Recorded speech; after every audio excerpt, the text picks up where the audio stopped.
Welcome to the Winds of Chaos, the Dungeons & Dragons campaign where you can influence the course of the game.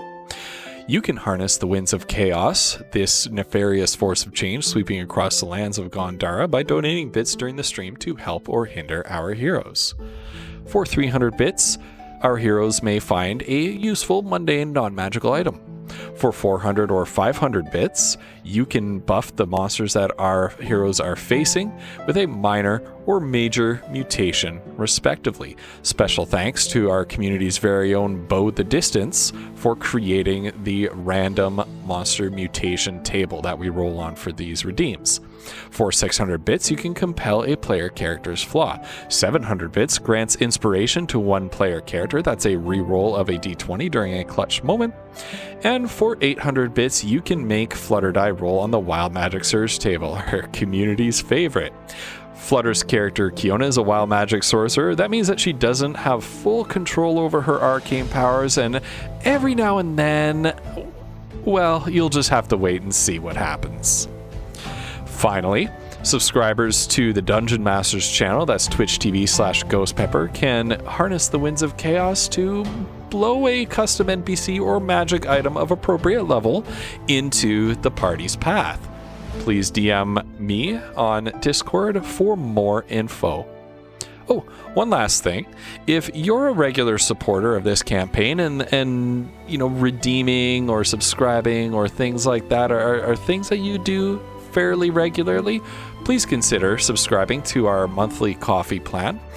We use the proceeds from that to go directly towards funding improvements to the game, music, artwork, subscriptions to different services that make our game that much better. Any monthly supporters get a free Major Monster Mutation, Wild Magic Surge, custom NPC, or magic item once per month. We really appreciate all of our coffee subscribers, all of our bits redeemers, and every single one of you who watches the game. Please enjoy the show.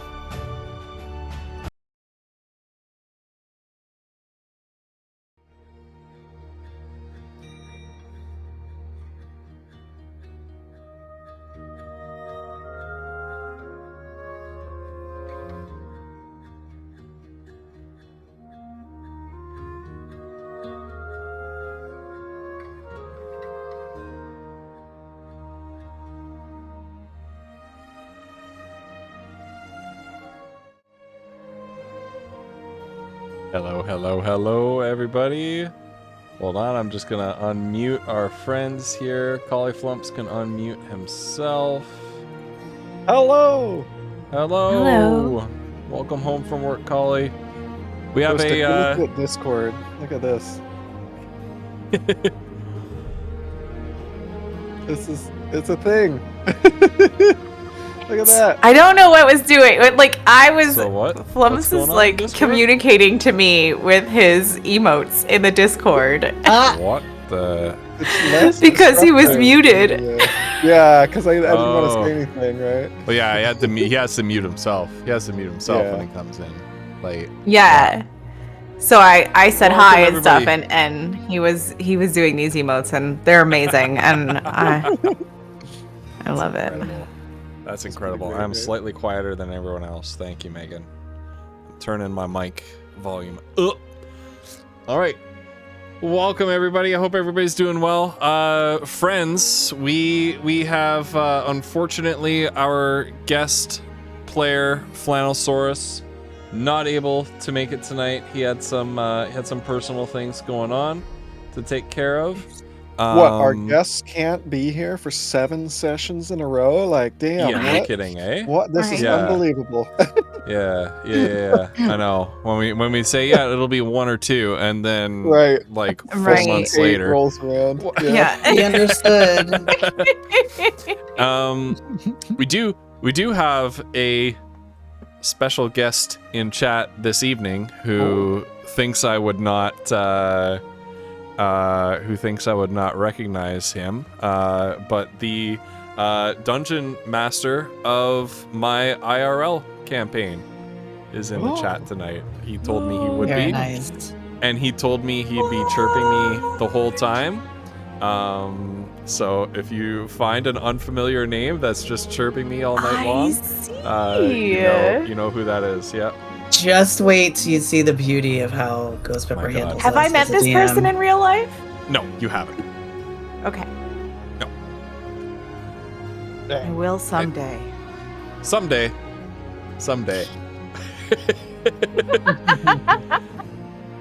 And then my life will be over because it's like matter and antimatter combining to just destroy me. Yes. I know all of Ghost Pepper's secrets. Uh-oh. Don't say that. But it'll be no different from any other night when I have to hide Twitch chat so that because I'm just getting chirped too hard by everybody. So it'll be no different. It happens. But welcome everybody. I hope everybody's doing really well. Flutter, Woof, Cauliflumps.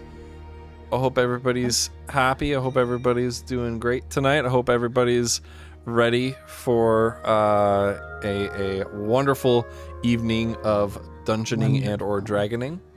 We're gonna die, you guys. It's all over. Thanks everybody for coming to the final episode. Ghost Pepper chuckled about something he saw on his DM layer. Oh yeah, I opened up earlier. I opened up Roll20 and saw the DM layer, and I was just like,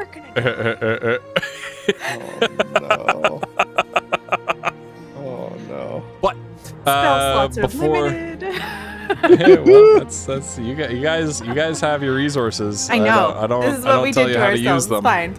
I don't It's tell a you real how challenge. to use them. So, folks, we have a wonderful roleplay warm-up question of the night. We would love it for you out in chat to answer this question. If you have a Dungeons and Dragons or other TTRPG of your choice character who is near and dear to your heart, how would you answer that question for them? But yeah, so what is the weirdest thing your character has done while under the influence? This can be under the influence of a mundane substance, which we know that some characters in this campaign like to take part in. No. It can also be under Can the we answer for influence. Goldrill too? It Because can we be- all know the can answer. be And I love under reviewing magical that moment. influence. We can talk about the Goldrill one. We can talk about the Goldrill one. Yeah. We can talk about the Goldrill one. But yeah, it can be under a magical influence as well, if you so choose. So while our players are thinking about this, and while we're waiting for some answers to come in and chat, I have some thank yous to distribute to the community.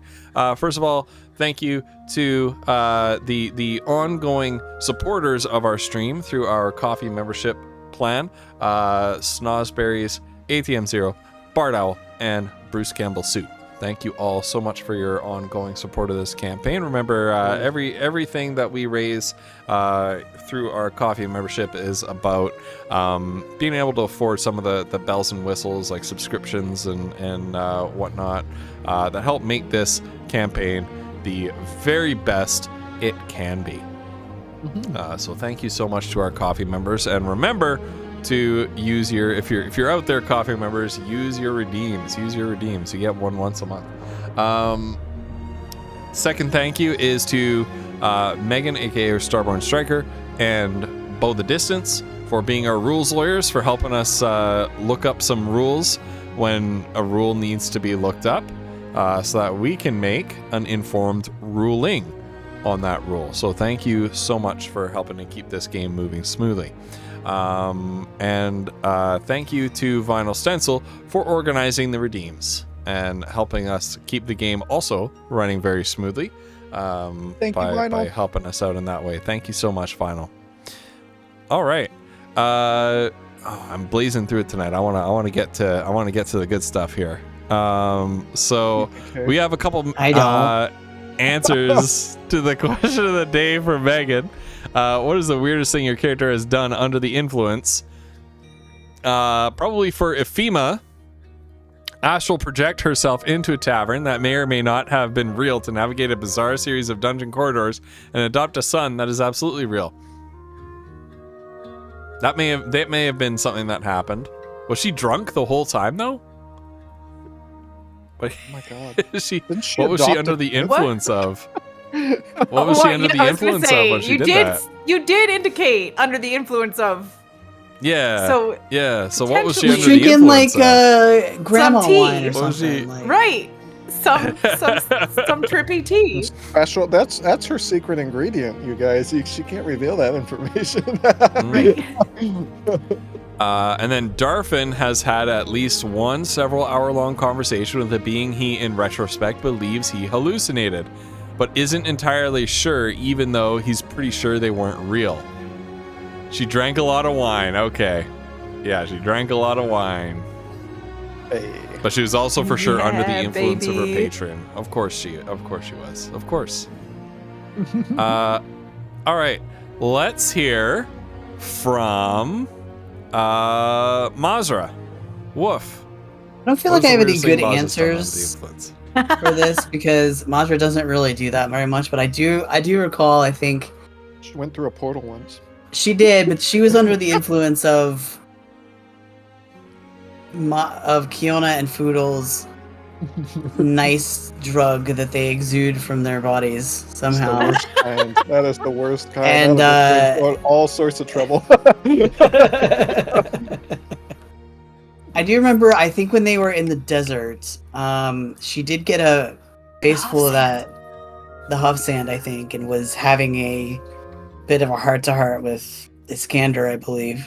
That I think Mm. Kiona. Can I just piggyback off of that because I can't think. Kiona flirts outrageously with everything that has two legs when she's drunk in general, but the huff sand heart to heart was a thing for sure. Yeah. Oh my gosh, yeah. This is why Mazra doesn't really do that stuff, because she doesn't like to be emotionally vulnerable. All right. What about Kiona? Under the influence, Kiona. I think the last time that she was drunk, she was hitting on that orc chick in the mountains. Do you remember that? The one that Yep. gave her the tartan. Yep. And that chick politely took her home and told her to go to bed. That's so nice. So Maybe the chatbot will Have her work name now. That somewhere. worked- I that worked can't- last time. I don't remember her name either. Yeah. Yeah. it is somewhere. I do have it in my notes. I have actually. It's probably on the settle if I look. I know who you're talking about, though. I know exactly who you're talking Mhm. about. Foodle. What's the strangest thing Foodle has done under the influence? Well, he smoked a Kiona leaf. That's probably Yes. the craziest thing. That was the good one. That Which I was the do good think one. for Foodle is already a high bar, but I think still that is probably the strangest thing. It's stiff competition up there, but oh my god, freaking Foodle and Kiona That is turning into a amazing. potted plant. I love That it. was amazing. That was so good. I think a lot of that was Shawgrows too. Oh my god. Oh yeah. Yeah, Yeah. Yeah. for sure. A lot Alright. of art strange things come from Chagraz. Yeah. Oh, I it's guess you take. Nereza. Yeah. Nereza? Oh yeah. Mm. If you from count Gurman. being under a Grimstream under the influence, then Mm. eating Oh, eating there Kiona's is- Eating Yeah. eating a That was horse's heart. Yeah. Yeah. Oh right. Yep. Oh my god. Murdering And and, then eating Mm. Kiona's horse's heart. Oops. Hey, at least it wasn't Doodle, right? That we can all. And then That's cooking true. it into the Yeah, at least stew it for wasn't the doing village She the next made day. the stew. we Wait, didn't. She just ate Nothing go this. to waste. Yeah. But we've also got Goldrill's fabulous speech. Oh my god. Yeah. Yep. So tell us about that, Kiona. Goldrill got trashed after our first it was the farewell party at the end of our first big leg of our journey, and made a speech about all of our characters from his character's perspective. And it was not kind, and it was beautiful. The way he awkwardly read that speech on stream was perfect. Yeah. Props to Leader, Yes. MKAX Leader, who was one of the original players in this game. Very first time playing D&D, the role playing aspect was outside of his comfort zone, but I was really admired how he stepped up and tried anyway. Even though that was definitely not something he was comfortable doing. Way out of his comfort zone, right? Yeah.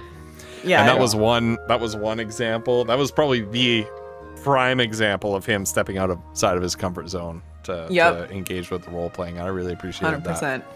That was so good too.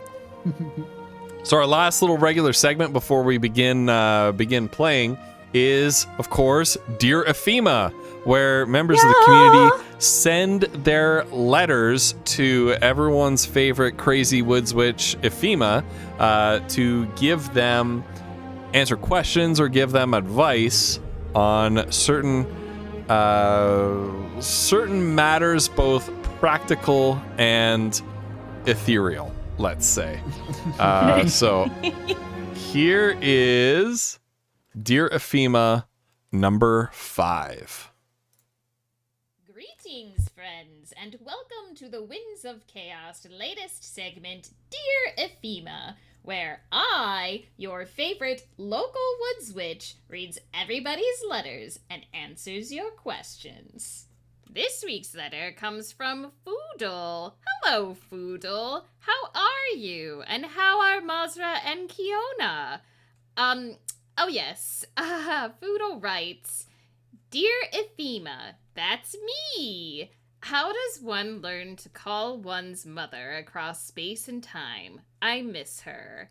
Oh, Foodle, that's so sweet. And we've had so many interdimensional questions lately. I'm so proud of you all for opening your mind to other possibilities beyond just what you can see with your eyes. To answer your question, Foodle, the easiest way to contact your mother interdimensionally would be a sending spell. Sending allows you to send 25 words wherever you'd like.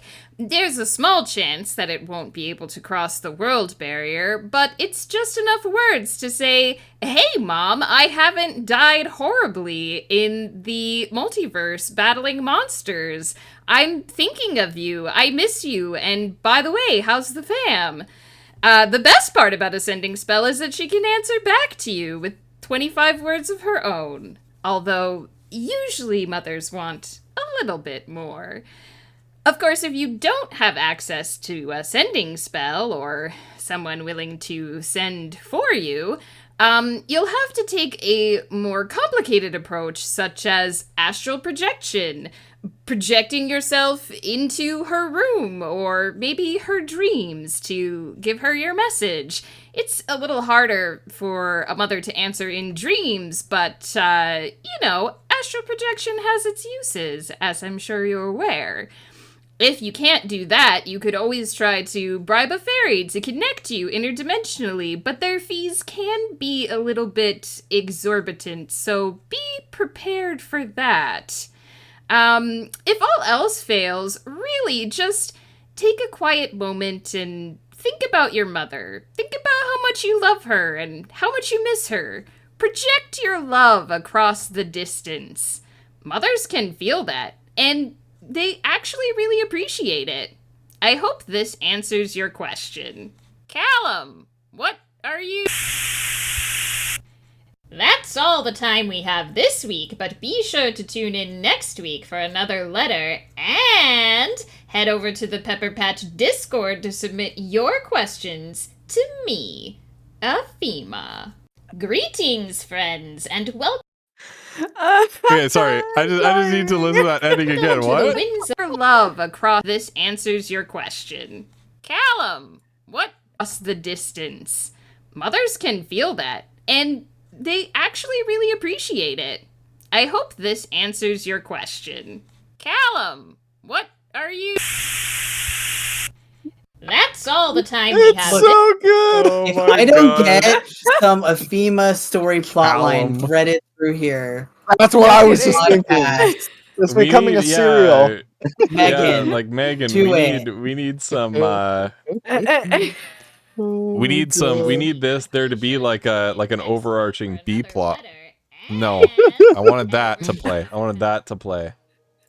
Oh my goodness. My goodness gracious. I love it. Yeah, Mackle fish sticks. The voice is familiar. I can't place where I've heard it before. Hmm. I think that players who would blatantly reject such a gift deserve no cash money. Okay. If I ever play a campaign, if I ever play in a campaign where I gave players a set of sending stones and they Ghost Pepper? rejected them, then There I were will follow your advice. situational I will reasons follow why your our advice. characters might think that it would be a bad idea to use those stones. We're using them now. We Yeah, are using them now.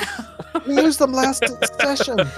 We fully seems like- expected there to be a whole no. dozen more fucking dudes down there to fight. It's not our fault that we don't trust you, Ghost Pepper. It's yours. It's true. Oh my God. I right. remember when I started this campaign, I trusted him. Yeah, right. Little did I Once know. upon a time. Little did I know. You never played D&D before you started this campaign. Yeah. Yeah. It's player versus DM. Once upon a time. Oh my goodness. I don't believe in player versus DM, and yet somehow it's come to this. Somehow. Somehow know. it's come to this. Oh no, you Bugworth. guys. I want your answer to the question of the day. I want to see your answer to the question of the day. But it's time for us to begin. Time for us to begin. Oh God, we It's gotta true, I roll do initiative, lie. guys. No. Macklefish knows I'm a big liar. All right. So if you need a recap for what's been happening the last few sessions, our very own Woof down there kindly maintains our a page on our World Anvil where we have some quick recap summaries of the last few sessions. But essentially, our players. Well, why don't I get Flutter Die to recap maybe what we're doing here. We happened across this person. Well, no, he came to our tournament. And then took us to this crazy town that was too perfect. Come to find out that it's a town that's made of mimics. So we are now inside the heart of the largest mimic that is probably known to this planet, trying to save it from the evil dude with too many eyes because it's in a mimic, and we're gonna die. I think that's an excellent summary. Excellent summary. It's a lot to do with finding our way through a sewer badly, and Yeah. Fighting Yep. some orcs and not. you know, getting to here. But ultimately, Yeah. we're probably gonna die. Yeah. I mean, you should see our player chat. It's all panic. Oh my God, yeah. It kind of It is. really is. Is it? We're like, I don't guys, don't how do have we access. strategize? What does this Like, thing we do? didn't actually strategize between last No, week we and this didn't. week, We maybe. We decided, No, you didn't. we So you decided just one flailed. thing. You just flailed in your player chat, and then Yes. here we are. And now here we are. Yes. Yeah. Yeah. It's gonna be I love great. We're this. adhering I to love the no this. table talk rule. Yeah. Yeah. Or It's something. not right. table talk Yeah. to talk between sessions. It's not table talk. It's table talk to talk during the session. Oh, we'll do plenty of that. Don't worry. Listen, I know we you will. I know you freaking will. Oh my God. I know. All right. So We are a billion miles away from this douchebag, Ghost Pepper. What the fuck? I know, right? Ugh. oh, they can't see that yet. They chat can't see that yet. Hold on. We Hold your showed them at horses. the end. Hold on. your horses. Hold your horses.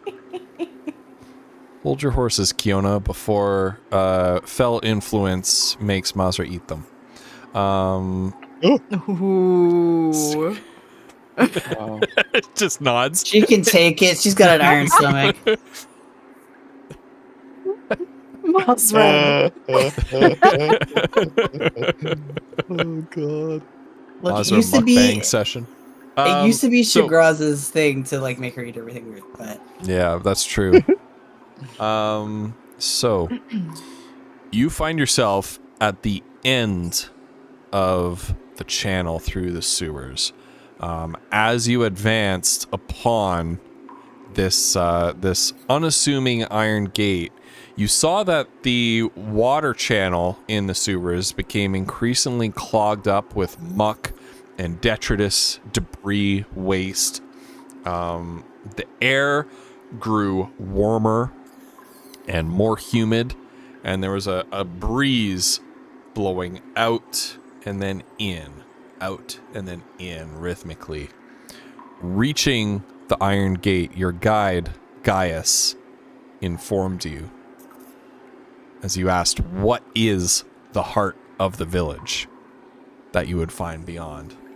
Gaius informed you that it was a mimic. The largest and oldest mimic any scholar has ever recorded or laid eyes upon. Indeed, it might be the oldest mimic in the entire world. As you entered the chamber, you found yourself standing in a void of inky blackness, whereupon slowly, a few at a time at first, and then more and more, distant stars winked into sight. And by their starlight, found yourselves standing upon a platform made of flesh.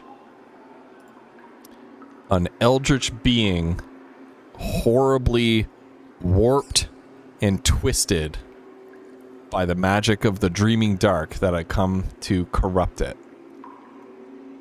And at the top of this fleshy tower, standing upon a familiar altar, one of the dragon god Eldrigo's altars of storms, with an obsidian obelisk suspended in midair behind it, was one of the many-eyed, mutated sorcerers of the Dreaming Dark.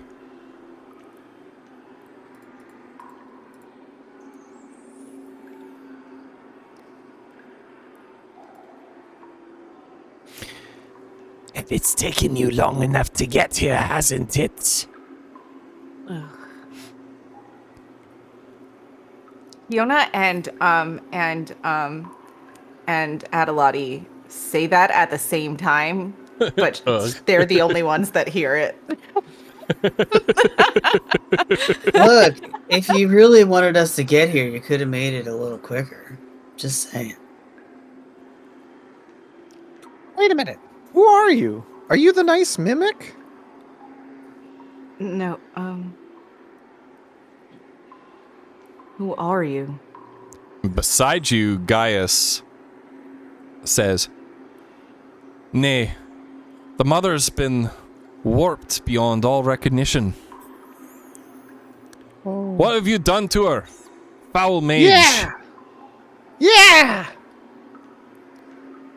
You guys, I don't know if we've ever gotten rid of one of these without killing the carrier. I mean, we don't know who that is, do we? Oh, you will find out soon enough who I am. After which, you will be the first of many meals, feeding the mother's insatiable hunger. Roll initiative. All right, well, Does this, before I do that, does this Here sound we go. like, does it sound like, can we tell the potential do we know? Have we encountered this gender being of before? this person from their voice? No. Have any of us encountered this voice? No. it spoke to you at the end of last session. It spoke didn't to put up you the thing in thing. various voices. Oh yeah, I need to do that, don't I? Oh yeah, I did. I forgot. Oh, it's there already though. Look. Yeah. What were the different voices it spoke to you in? It each spoke to you in a different voice. Mine was Rika. Mine was my deceased father. Thank you. Oh, what the heck? There was no. There and were Saltar no. for Foodle, I think. There were no Yes. figures. Yeah, Saltar for Foodle. There was It's nobody funny how we all on the know that initiative name now. order, and now there's double of everybody on the initiative order. So what happened there? There's only Ma- one of me. Yeah, Wait, true. there's No, one there's of two of you. We No, there's can't two of see you. it, I Ghost. don't see two. I only see one. I You only can see see one of us. everybody. Yeah, Right. it's just you, Ghost. That's happened to me before. I think it's when Okay. you forget to clear the initiative. I think. I don't know for sure. Mazur, what's your anyway. number? 11. Okay, so it's not. That's not the right one. What's Gaius's number? 22. He gets advantage on 22. initiative, but considering he Yep. got a nat 20, I figured, you know what, that's Yeah, you good. might as well not. roll You might much as well better than not that. roll it twice if he gets nat 20. Right. Foodle, you said your number was 19 plus 6? Yeah, I always roll it manually, and I got a 19 and 25. Okay.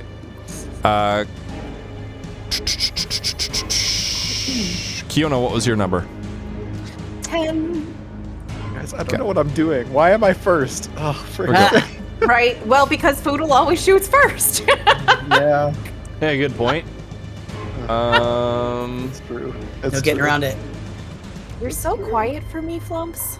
Pew pew pew. Oh, well, Turn I'm way up. Oh, that's better a little bit.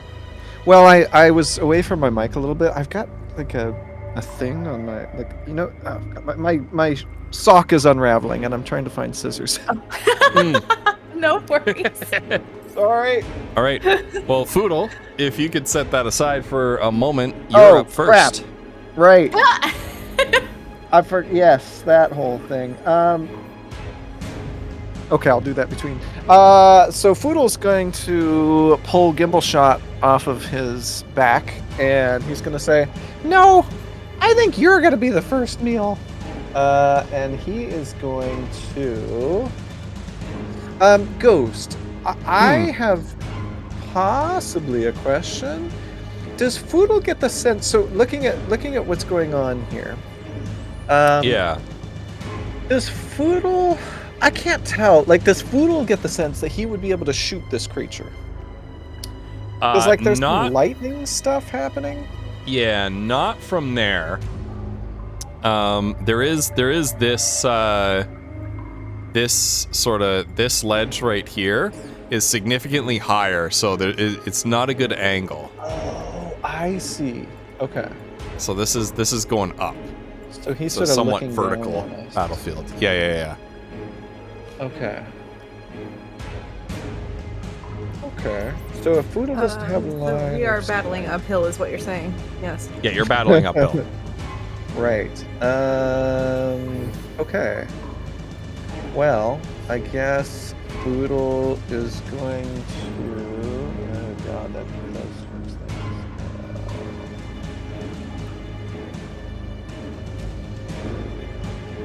We can't really see this guy right now. Okay.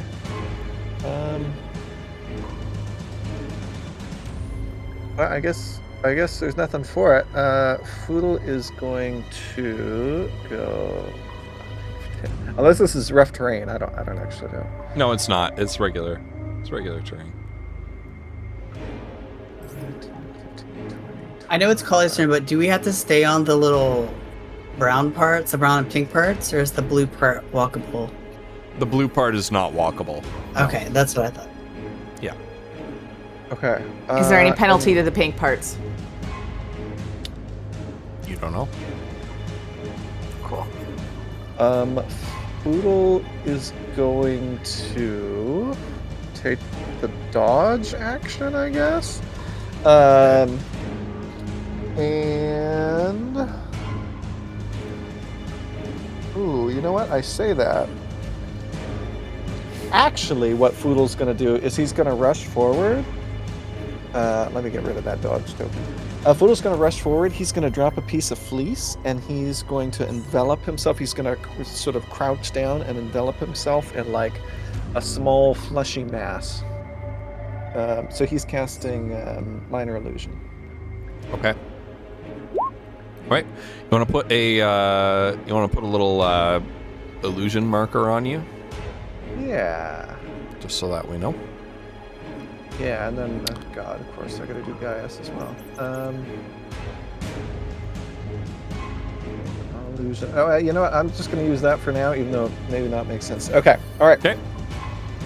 All right. Gaius is going to mirthful leaps. And how much movement? God, he's got like double Foodle's movement.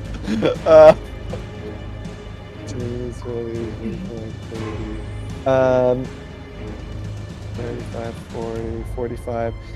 Could he attempt a running leap across here, maybe to get to there? Yeah. Like from where he's standing to like here? Well, I guess, yeah, from here Yeah, to from there. there to here. Yep. Yeah. Yeah? Okay. All right. So, how do I do that? I add a D8? Or... Because he's got this mirthful leaps thing. Or does he just do it? I don't know if I need to roll for it. Yeah, so so you're making a running jump. Right. Frick, I hate the jumping rules. I know. You cover a number of feet up to your strength score if you move at least 10 feet, which you did already. So your strength score. So his strength score is a 21. Yeah. So you can, if you run at least 10, if you move at least 10 feet before that, yeah. Okay. All right. Now every foot that you jump still costs a foot of movement. Yes, and so he can only get here, even though he could theoretically jump almost 30. Yeah. Or whatever. Yeah.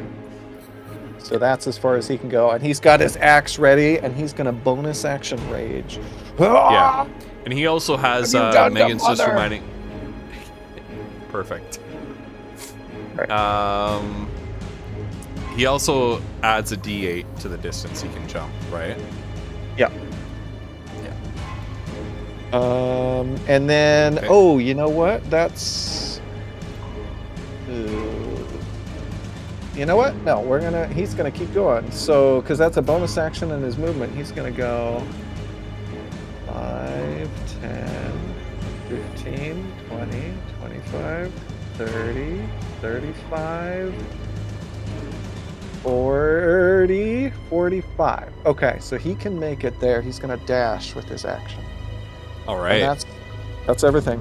Oh wait, but Okay. he's got crazy rage stuff, huh? Oh my god. Yeah, he does have the wild magic rage, so you need to roll on that. Oh god, roll on the wild magic table. It does. Hotline, seriously? God. Wait, really? Oh, I knew no. it was gonna. I knew it He was said gonna it do before that. stream. I said it before Wait, stream, but what? it was going to do it. Yeah. Lord. Oh, Yeah. So Yeah. what do I roll? Goes to D8. D8. Okay. Yeah. There goes another one. All right, he got a 5. But I don't have that table. You don't have that table? I'm pulling it up.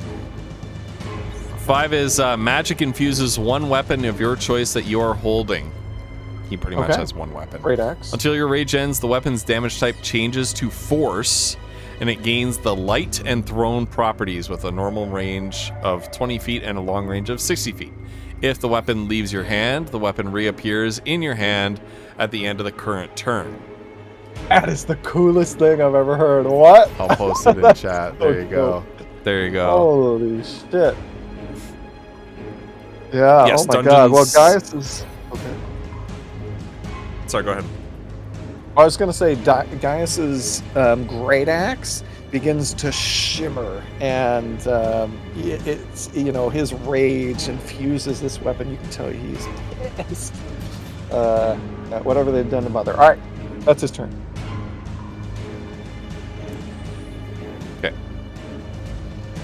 Hold on, I need to fix the stream. Oh yeah, no worries.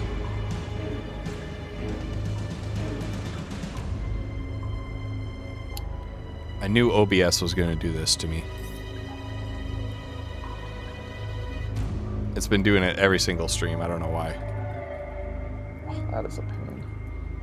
Oh yeah, it took my title as well. Nice. Perfect. Oh no. Hold on, wild magic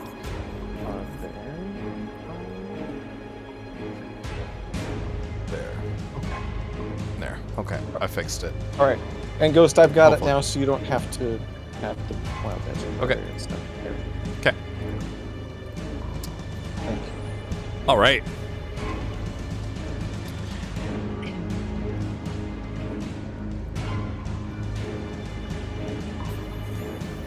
Okay.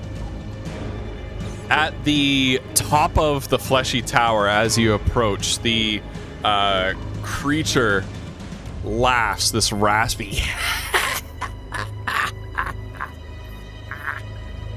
and extends its hands down towards you and says, Feed to your heart's content. and gross, gigantic, fleshy tendrils melt out of the kind of like half liquefied flesh of the mimic. Here. Oh. Yeah, sorry, Foodle. Here. And here. Okay. And who is near those? Well, Oodle. yep, he is. Does it Now- rely on sight, or how does it know? No, it does not. Yeah, I does would be not. surprised if this thing had eyes. Yeah. And they have a reach of how far? Ooh, Gaius is lucky. Foodle, it is going to make a pseudopod attack on you as the tentacle lashes out at the false lump of flesh upon the side of its body that it knows is actually some invading creature. And that is indeed 2 attacks, a not an advantage, but a 21 and a 19. Both hit. Okay. The first attack deals 13 bludgeoning and 6 acid. Okay. And you need to oh, you are automatically grappled. But you get an escape DC.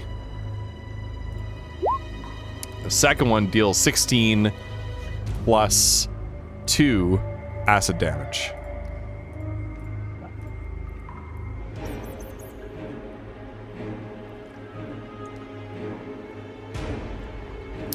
Okay. And the sorcerer at the top raises their staff, and a baleful light spreads out from it. And it fires at Gaius a burst of arcane energy. Begone, face scum. Oh, dang. What are these rolls? Oh, that hits. Yeah, that hits. You know how Roll20's leaning tonight? Yeah. And Gaius takes 15 force damage.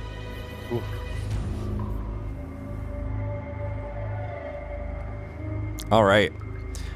Mazar, you are up. All right. So she's kind of like, oh shit, but I think she also recognizes that, like, that the real enemy is up there. So she's gonna go. Let's see. So that's her move. She's also gonna go. She's gonna bonus action dash, Okay. and then so can she use? Let's see.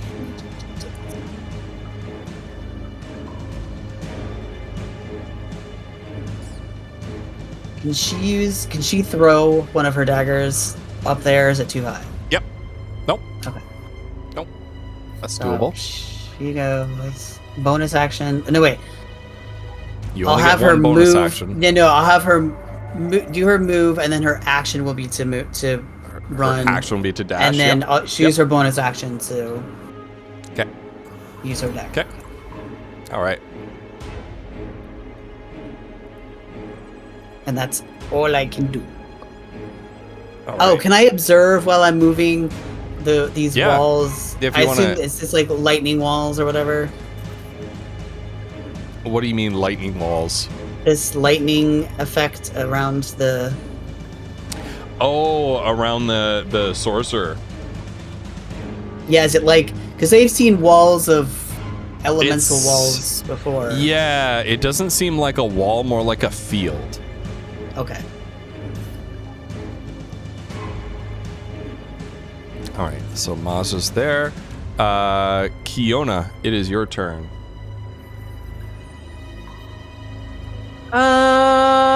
Okay, Kiona is going to. All right, well, and she's gonna run forward. What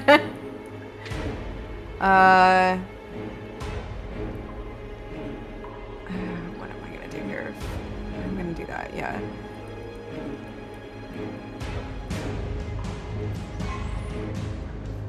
And then she is going to pull out of her component pouch a small carved medallion that is in the shape of a dragon. And she is going to summon a draconic spirit Oh, hell yeah. in the image of Eldrigo. Eldrigo, help us! All And right. she's going to place him up here. Here, let me put it down. You have control over it, right? That's so I fucking think dope. so. Yes. Yeah. Okay. And where is she can move him. All right. Yeah. So she's gonna put him up there, right on Right, the and other some- side of this thing here. Sure. And from some unseen thundercloud high overhead, lightning strikes the side of this mutated mimic. You feel sort of a tremor of agony sort of ripple through the fleshy mutated body. And as the flickering light clears from the lightning strike, a dragon in the visage of the storm dragon god Eldrigo is there, snarling and ready to fight. I rolled a 17 for my wild magic surge probability. Just Okay. went up to an 8. Yes. So we're getting closer to a 50% chance of getting a surge. Okay, and then, okay, so when do you want that draconic spirit to move? On your initiative. Okay. So whatever the rules for a draconic spirit in combat, the creature shares your initiative count, but ends its turn immediately after yours. Okay? Okay. So it has its own move action, and bonus action. Right. It just acts on Do your the initiative. buttons above it work? No, I don't think so. Okay. Anyway, it's fine. No, we haven't set that up. That's cool. So you'll have to use the character sheet.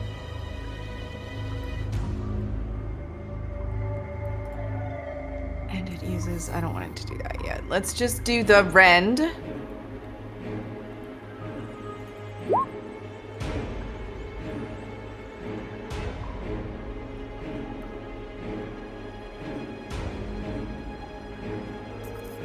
think, right? Yeah. Yep. Does it do one? Yeah, it says one target. And it's gonna attack, obviously, that tentacle there in the middle. Kiona, I'm in this. Oh, never mind. I know, Foodle. I'm just getting a head start on that one. That's good thinking. Her plan is to turn around and start helping Foodle out. Like, that's All right, Rend. So that hits. Give us the damage. So if you click on the word attack in that output box, yeah. it'll give do you the thing. damage. Oof. What? Oof.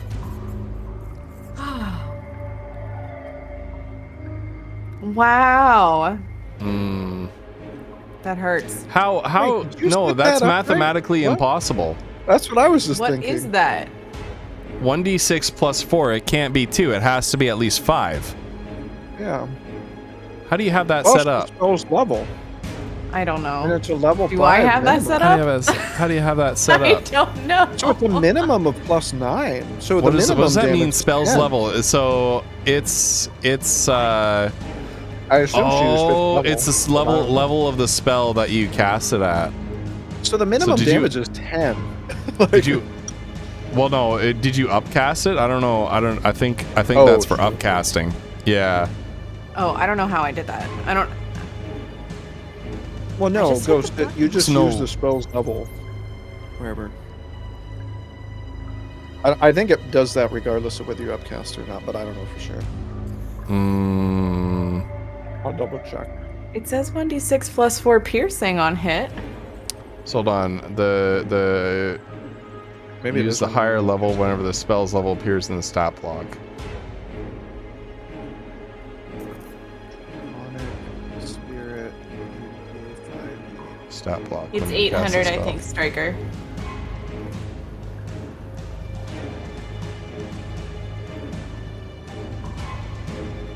Yeah, this is not quite set up properly, which is okay. Yeah, My that's okay. apologies. Did I set? I don't think I set this up. I don't know though. I think you did. Ghost, Yeah. Did I? The stat block Okay. uses I'm looking up the stat spell block level here. quite a bit, and I think it's just like whatever spell level you use, you get more stuff if you upcast it. But that's, I mean, Okay, plus I shouldn't 4. have cast it with roll It's a 5th level spell. Okay. All right, we'll go with that. So that's 9. Okay. Reroll that attack. It's a hit again. We'll just reroll the damage. There we go. There you go. There you go. That feels Hey, better. That's more like it. That's more Yeah. like it. that's a 5th level spell. There you go. Yeah. All right. So and you make a number of rend That's a attacks multi-attack equal. though, and it uses the Yeah. breath weapon, which I did not want to use because it has a cooldown question mark. You don't need to use the breath weapon on your multi-attack. Oh. You can use it. You can choose to forego it. Oh. Okay. So if you want to make more So attacks, you can. So I can do another rend attack. Well, equal to half the spell's level rounded down, so it's 2 attacks. Yeah, so you could do another rend Yeah. attack if you want. Okay. All That right, one doesn't a hit. 14 is a hit. Oh, is it? Sweet. Yep. Yep. Sweet.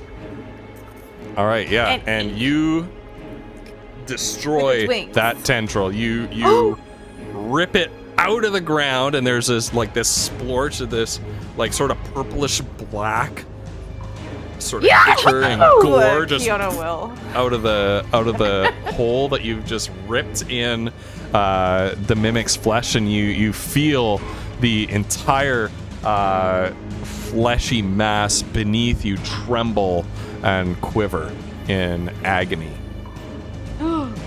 Oh no! It hurts her. All right. Is that it for Dragon? Yes. Yes. Okay. Is that it for Kiona? That's it. That's it. Okay. That's it. Foodle, you're up, and you are grappled. You got this big eldritch tentacle wrapped around you, and you feel it's drawing you down into the mass beneath you. Yeah. Poodle's gonna focus up, and he's gonna try to shoot this thing, even though he knows it will hurt.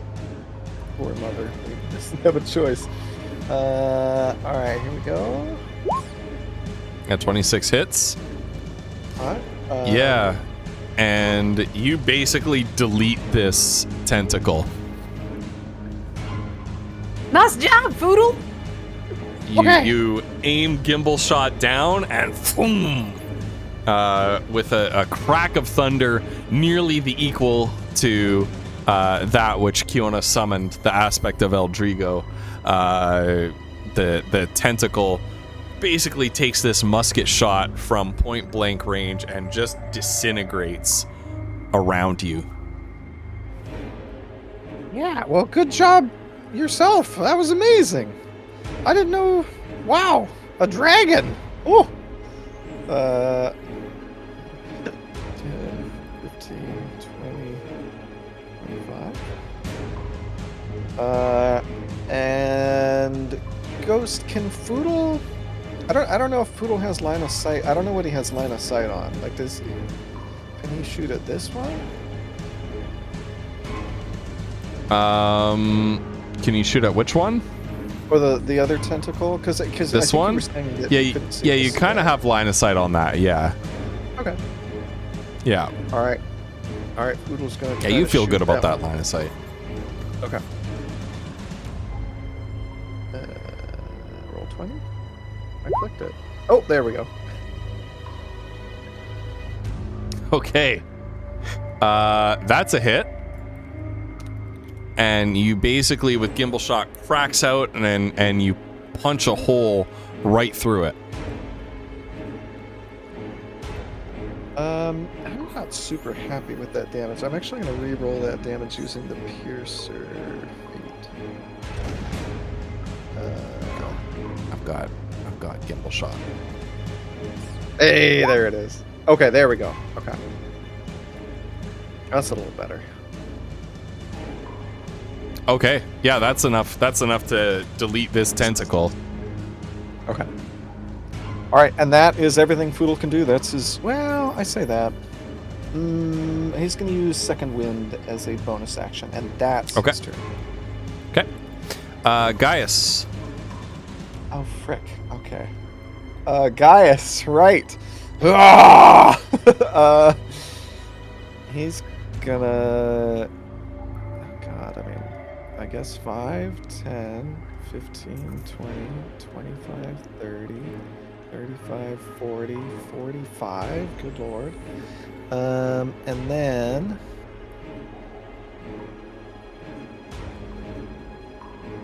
Man, it's 25, huh? Shoot. Well, he's going to take advantage of this rage stuff, and he's going to... Well, let's double check. How does rage work? Because he wasn't attacked. So how does it work? He was attacked. Oh, he was? He was. Oh, that's right. He took damage. I forgot about that. Oh, perfect. So we're good. Yep. He's going to try to throw... Now, his axe it's going to be at disadvantage because it's beyond 20 feet. But he's just going to try chucking it anyway, and then it's going to reappear back in his hand as per his nutty stuff. This is so freaking cool. So let's roll this at disadvantage. Watcha. Okay, a 13. 13 does not hit. Okay. And how does this work? If the weapon leaves your hand, the weapon reappears your hand at the end of your current turn. Okay, well, shoot, he can't throw it again. That's all right. Instead, does he have any spears or anything? Oh god, he has nothing for range. Okay, well, that's I guess that's his turn, and it'll reappear back in his hand. And he's just seething with anger. All right, that's everything for Gaius.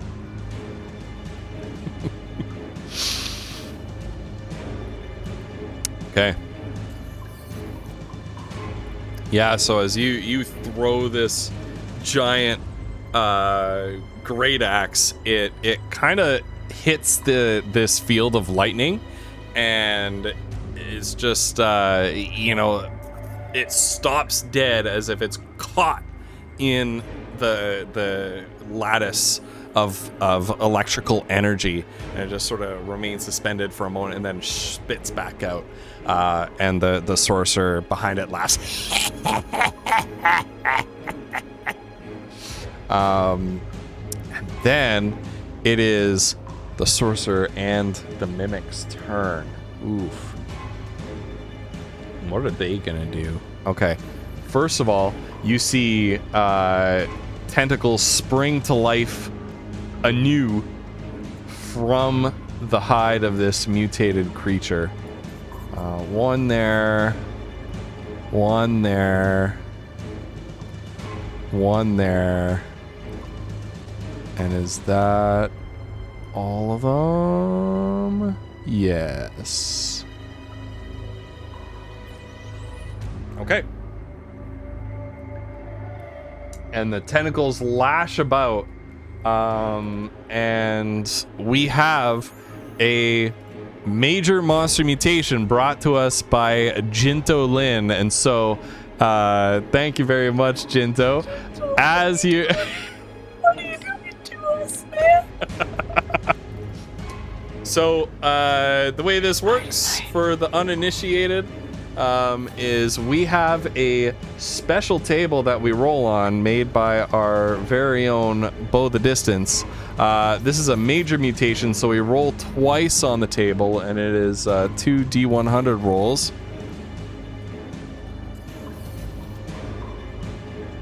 Oh, I'm trying to put that in Twitch chat instead of roll 20. I don't know why. Okay, a 28 and a 96.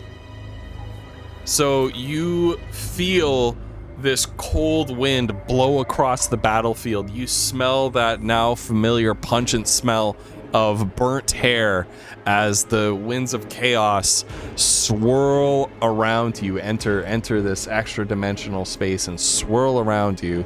For a 28, the mimic's gigantic body bloats and swells. It's well, it says its neck widens. It has a yeah. So you see, it doesn't have a neck to elongate or widen per Beau's description, but you see all sorts of like little mouths open all over its body, reaching out for you, tongues lashing out to try to wrap around your ankle and pull you in. So everything is now rough terrain, and you will need to make a free strength save at the top of every turn to avoid being grappled and one of the mouths trying to swallow you. Okay. That's one mutation. The other one for 96, the tentacles sort of split apart at the ends into this sort of flower, like a flower blooming open with all sorts of jagged teeth inside. It's like the creatures from Stranger Things, where it's like the face opens up, and yeah. So the ends of the tentacles do that, and a long, sinewy kind of tongue-like appendage whips out from inside of them, and they each tentacle now gains a whip attack, which increases the effective range of Oddly its... turned on by this. Flutter. Jesus. Holy. Like, I'm worried about you sometimes. No, come on. I'm worried about you sometimes. Okay. No, the so it's second, that guy, only it's the okay. second one. He said it was a tongue and a tentacle whip attack. Come on. clutter. I'm gonna move past this. I'm gonna move past this. And since you're so turned on by this, this one is going to make a whip attack against you, Kiona. Of course it does. It's only gonna be one attack, so ignore the. So it hits on a 13. Or rather a 23. Sorry, 23. Well, yeah, for sure that hits. That wouldn't have saved me. Shield would not have saved me from that. Okay. And it is 3d4 damage, and I'm gonna need you to make a strength save to avoid being grappled. So 5 piercing damage. Sorry, slashing damage from the wicked barbs embedded in this tongue, and it's attempting to grapple you. Okay, and it's attempting So a strength save. Oh my god. Well done. Nat 20. Well Fiona done. feels like a god right now. She's starting to feel the energy from her magic like start to well up a little bit. Like the tingle is getting strong, and because we're building toward it, it's gonna happen. So It's gonna happen. Yeah, I it's gonna happen I at think some she point, feels I think. it, but probably in that build up, she feels fucking powerful. So maybe Yeah, that's you basically feel like you have no context for this. Kiona has no context for this, but you basically feel like Mad Max's car. You know, like the engine is firing up. The needles are burying into the red right now. Like the chaotic energy is just coursing through your body, through your blood. You hear your heart just like in your ears. What is the sorcerer gonna do? Gaius is getting a little bit close. A little bit too close for comfort. But Gaius also. Gaius.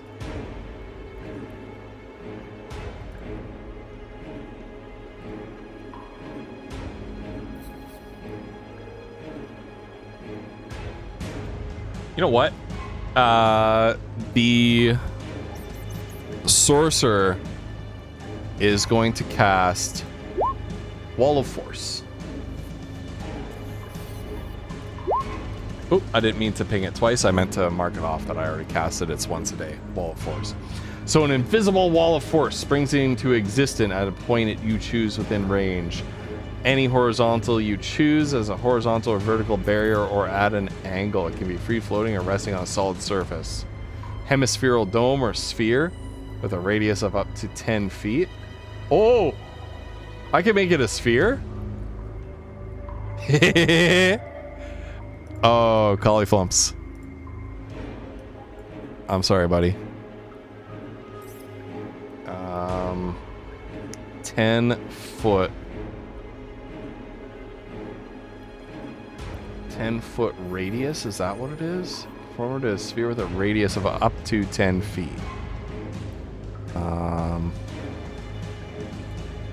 Boop. There you go. Wall of Force. As the sorcerer points and raises his hand up like this. I have you right where I want you, little goat. In my grasp. And clenches his hand into a fist. And all around, in a bubble all around Gaius, a bubble forms, shimmering and insubstantial. And Gaius finds himself trapped inside this wall of force.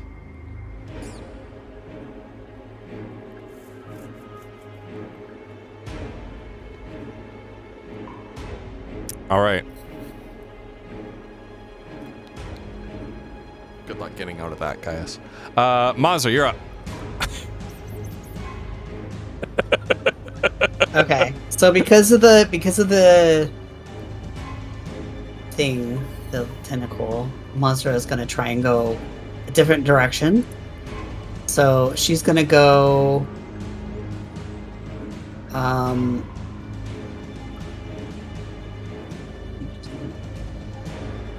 Oops, she was here, right?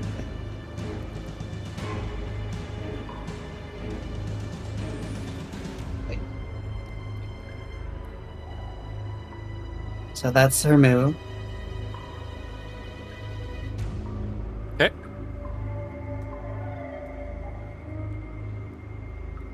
Okay, there's her action, and then bonus, so... I think that's where she ended up. Sorry, my mouse is acting up again. Okay. Is this the right location here? I think it's either this square or this sorry, square. chat. Let me show you.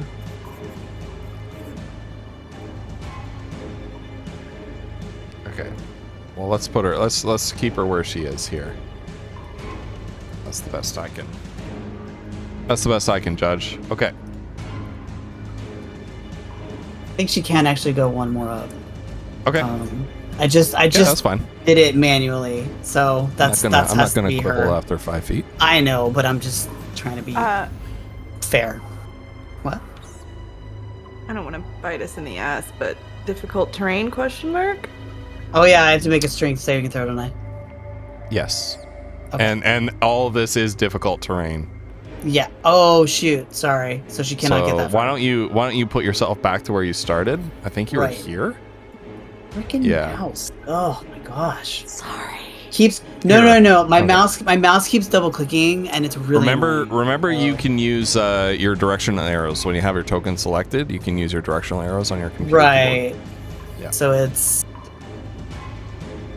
So strength save, and then when you move, okay. it is difficult terrain.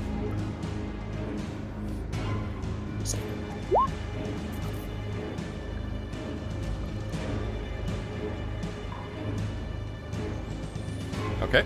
Yeah, that's a save. Okay. So So you manage to, as you move, you manage to avoid like these mouths trying to nip at you and these tongues trying to grab you around the legs and trip you up. Right. You manage to nimbly escape them. Well, strength, so you manage to like force your way through them. So it's 10 instead of 5, right? Okay. So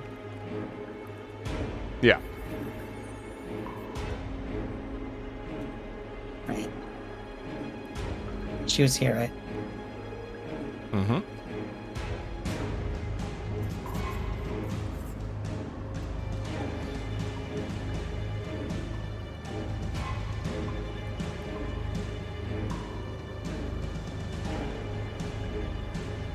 Well, there we go. That's it. All right.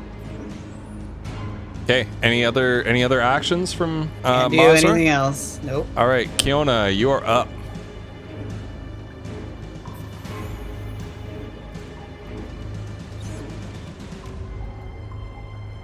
Okay. Difficult decisions, you guys. Okay.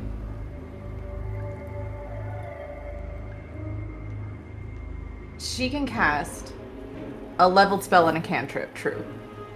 Yes. As long as one is a bonus Yes. action cast. Yes. Okay.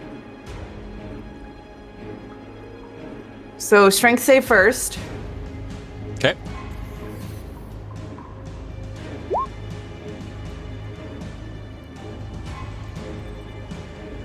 Lumps. I actually was planning to use that.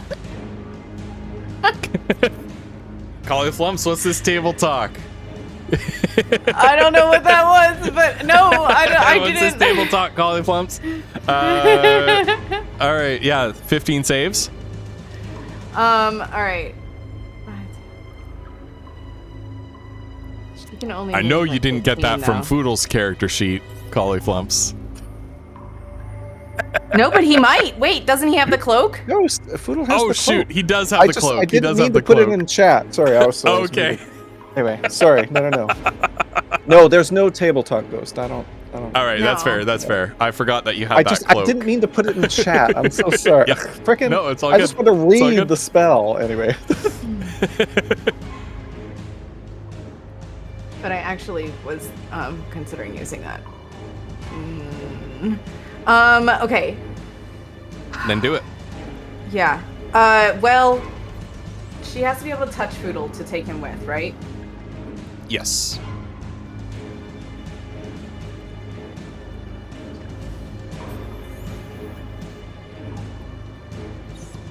She would not be able to get that far.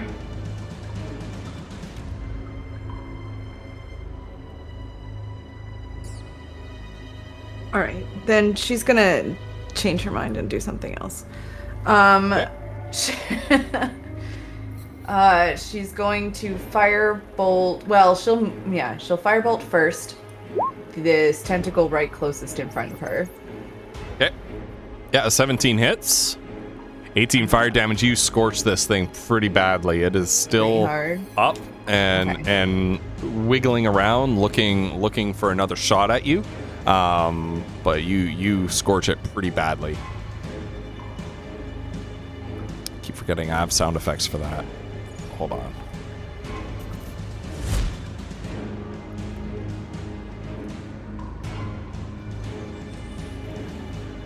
Yeah. Okay. And then she's going to 10, 15, and that's half her movement because of the difficult terrain. And she's going to cast Misty Step Okay. and jump herself over to this little precipice thing right All here. right. Was it this one? Wait, was Yeah. that the right one? I don't know. This is where she was. Oh, it's this one up here. Okay. Sorry. All right. That's further away. All right. And roll Um, for your surge. 50-50 chance. Oh god, it's not quite, but almost. Okay. It's like 48%. Okay. 13! Whoa. It's getting close. Getting Oh my close. Getting close. What is it now? It is On an 9. On a, Up to a 9. up to a 9? Oh, that's still 45%. Is it? I don't know. I'm bad at math. 1 to 8 was 40%. Sir. Yeah. Oh. All right. Up to a Bring 9. it, All dragon. right. Yeah, your dragon. Oh, dragon. Your dragon go. has its turn. Okay. So, is the wall that's around the sorcerer, how high is it? How high is the sorcerer? How high is don't the know. wall of force or whatever that's around him? Oh, it's a sphere. No, not Gaius, the sorcerer. Oh, it's like 5 feet, 6 feet. Okay. Call it 10 feet because he's standing on top of something that's floating on top of something else. So it's like, yeah, call it 10 feet. Okay, then we are going to move here. We're gonna fly here. We have 60 feet of fly. Okay. Did the dragon need to make a strength save to get off the ground? Yes. Okay.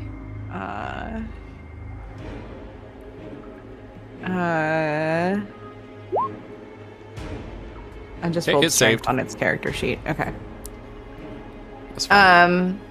And then it doesn't have the ring. I guess it could do the thing, but it would only get the That's thing, up to you. the breath weapon. Yep. Yeah. Okay. It's gonna breath weapon attack the sorcerer. Okay.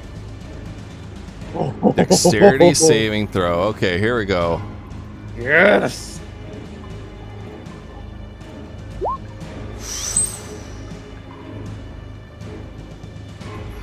Against your spell save DC. All right.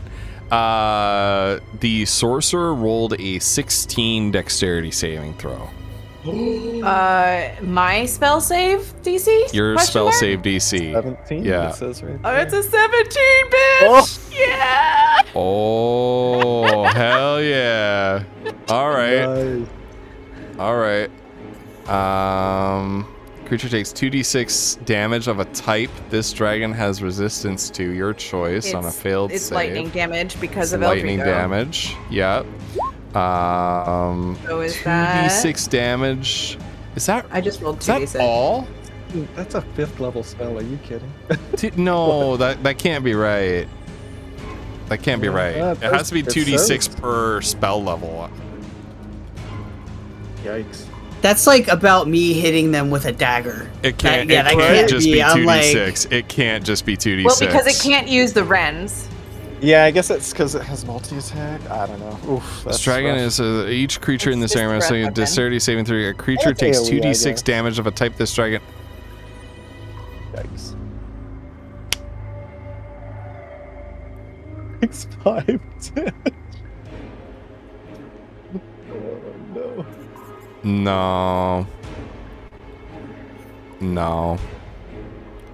This can't be. This comes from Fizzban's Treasury of It's Dragons. because it's supposed to be used with multi-attack. Because I can't do the 2 Wrens. It's supposed to be Or the- used with multi-attack. Yeah. Okay. I'm just taking Yep. whatever I can throw at Yep. it from this No, distance. that'll be Is it. all. That'll be it. Yep. That's fine. That'll be it. Okay. Yeah, if it's meant to be used with Rens, yeah. that'll be it. Concentration check. Thank you. Oh, yeah.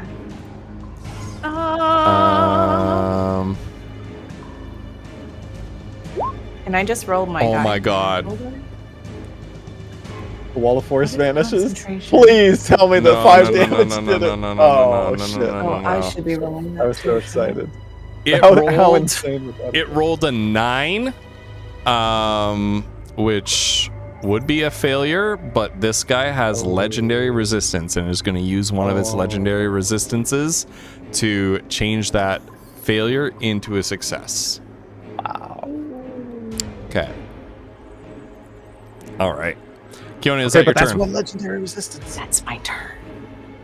Okay. Foodle. All right. Foodle needs to do something at the start of his turn, maybe? I don't know. How does this work? Ghost the Strength save. mouth's trying to eat him. Strength save. Yeah, there's Okay. mouse trying to eat him. All right, strength save. That is a 5. Oh, a save. Oh, There that's is an food. 11. No, that's a 10. 4 plus 6. That's a 10. Yeah. That is not successful Okay. as a save. What I'm happens afraid. then? So Foodle,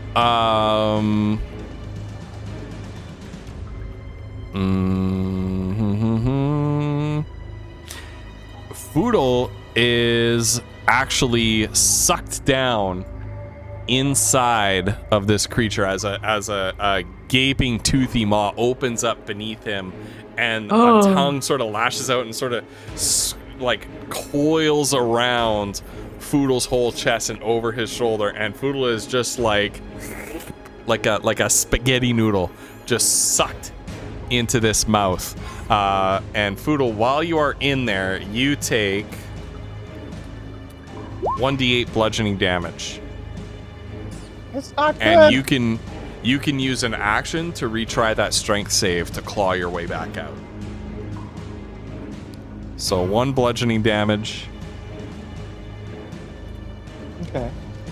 Woof, can do you like that Foodle- image of Foodle being spaghetti noodled into Look at him, he's losing it.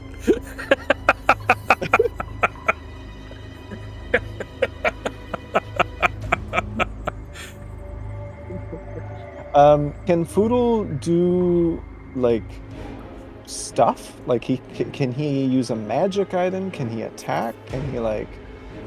There's You know, like, what are the there's things really that he can nothing do? to attack because it's like A full thing. walls of really tough flesh like crushing into him. Right. If he could use a magic item, or he can try to fight his way out, depending on Okay. what the magic item is, right? He'd like to use the Cape of the Mountebank. All right. Go for it. Yeah, that'll be an automatic escape. Okay. While wearing it, you can cast it, the Dimension Door spell as an action. All right. So nobody can see it, but Foodle vanishes in a cloud, like a puff of smoke, as he get me out of here. And he is going to. I mean, I don't really know. Foodle doesn't really know. He's just going to reappear somewhere up here. Okay, that's apparently where he reappears. All right. How far is the range on that? 500 Hold on, feet, you posted and it in this was not chat. even Jesus 150 Christ, feet. 500 feet. Oh my god. Yeah. So he could go the entire length of the map twice, I think. Anyway. I'm so glad he got that thing. And he reappears in cloud of smoke. And it lightly obscures the one that he appears in. Okay. Apparently. So what you guys see is Foodle, just this tongue going just into the fleshy construct that you're standing on, and then the mouth like makes this like chewing motion, like it's like, and then what is it called? Mastication. I want to be very clear about what that. Yeah, it's like masticating him. Right. Browse. Yeah, it is. and then it suddenly, the mouth suddenly just goes, and you see like this black smoke, sort of as the mouth like descends into this coughing fit.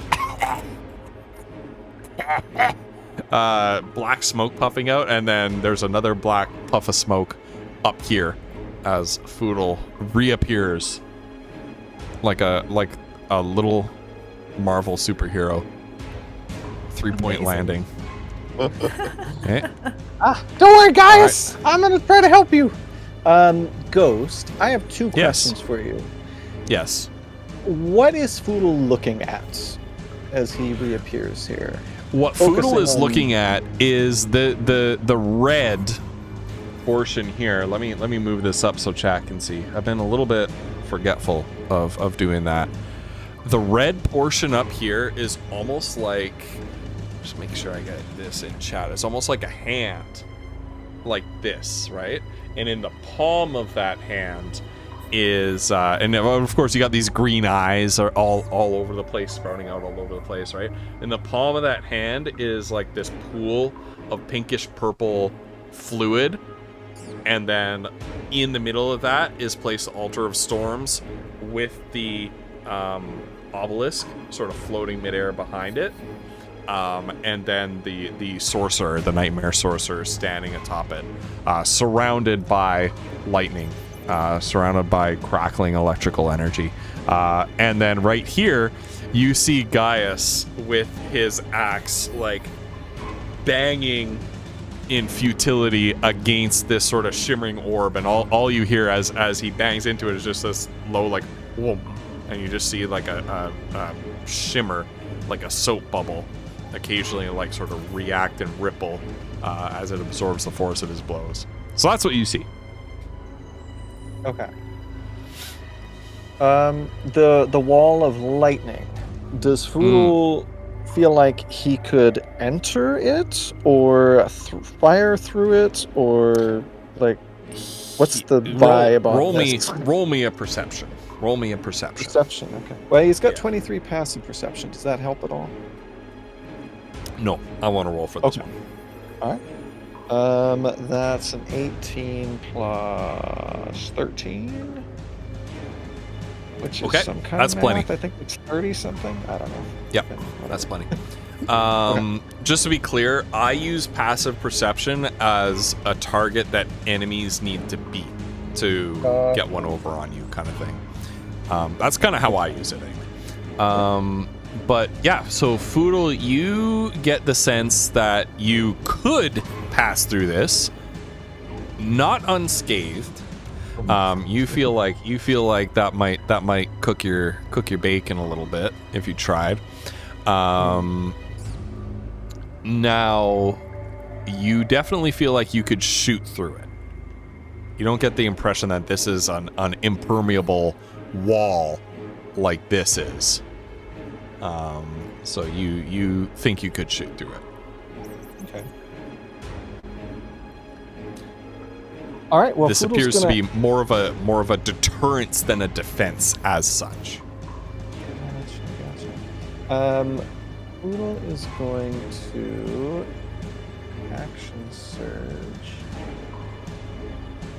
Does he still have an action surge? Yeah, he didn't use it. He didn't use it? Okay. Well, not since our short rest.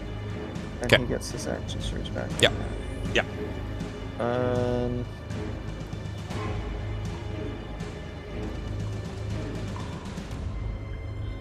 Oh gosh, I have so many questions for you, Ghost, but I'm trying to be quick. Okay, if Foodle were to fire a net through this lightning barrier, do you think that would get disintegrated? Does Foodle get that? You don't know if that would work. Okay. That looks like some pretty nasty lightning. Right. Okay. Okay. What are my things here? Maneuvers. Okay. All right. Well, Boodle is going to. I'm gonna get you out, Gaius, or at least try. He's gonna use. Gaius his yells bonus- something back at you, but all you hear is like, Poor Gaius. Alright, so Poodle's going to use a bonus action. He's going to activate the bracers for the second time today. okay. So he's concentrating on that. Oop. And he's going to cast Ensnaring Strike and fire at this thing. Okay. Alright, here we go. Musket shot, deleted, and fire. Okay, a 27 hits. Okay. It needs to make a strength saving throw. Okay. A larger 15. creature has advantage on the save. Oh, it has advantage then, 17. It is a large creature. fail. It needs an Okay, that's a fail. So it's going to use a legendary resistance to turn that failure into a success. Oh, all right. And Poodle is going to fire again. It's going to use a special middle finger ability.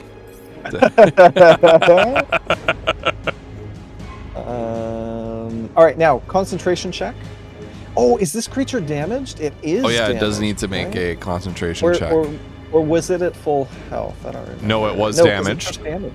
Okay, so Foodle's Did take gonna damage. use Colossus Slayer as well. So it's Okay. 21 damage total. 21 damage. Halved is 10, 10. so Yeah, but it's got to get a 10. Constitution 13. Okay. All right, and then Foodle's gonna fire again. Another musket shot gone.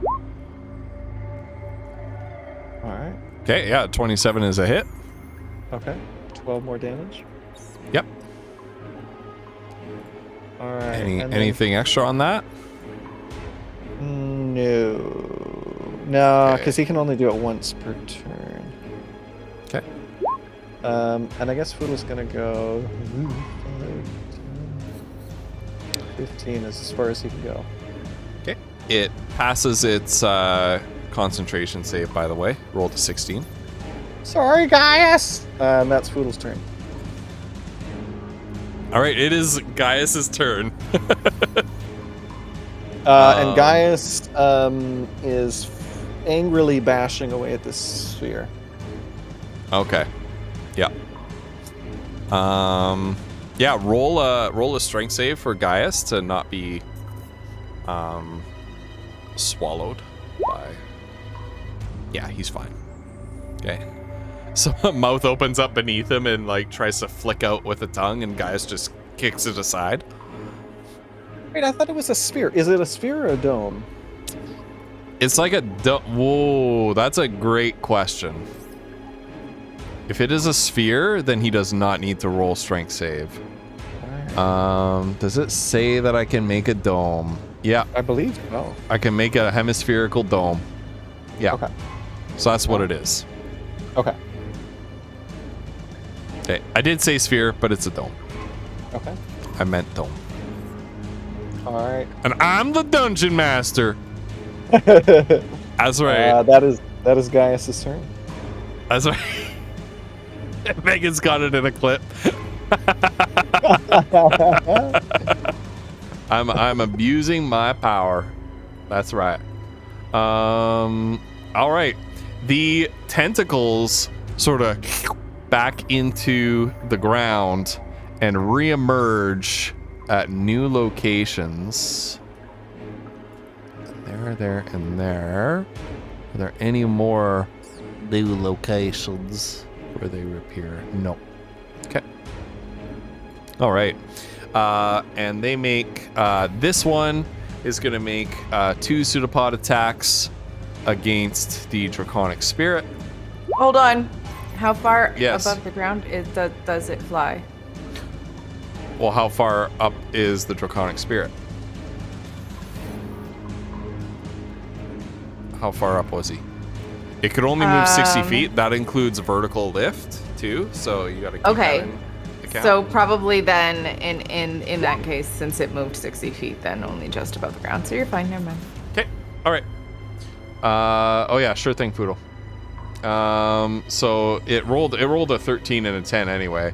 I'm assuming its armor class is better than that. Yeah, 14 plus. Okay. Plus my spell level, which is 5, Okay. so 19. So 19. Okay. Fine. That's pretty good. Fine, be like that. This one is going to make 2 tentacle attacks on Mazra. A 9 and a 25. I'm going to assume the 25 hits. Okay. Mazra takes 17 bludgeoning and 2 acid damage for 19 damage in total. Half that. You're going to have that with your reaction. Okay.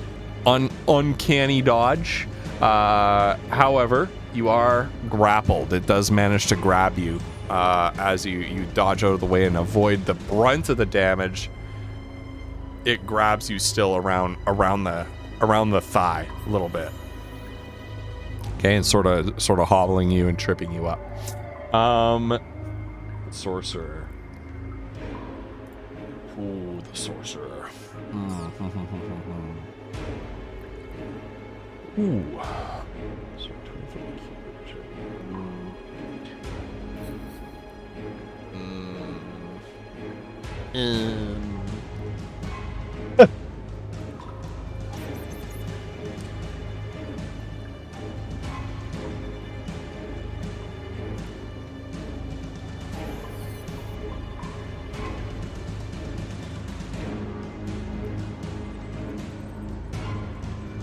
What is it gonna cast?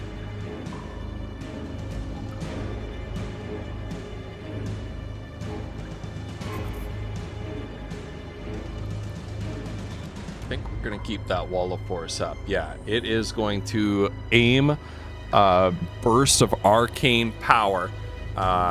Points its staff towards Foodle and says, "Die, gnome."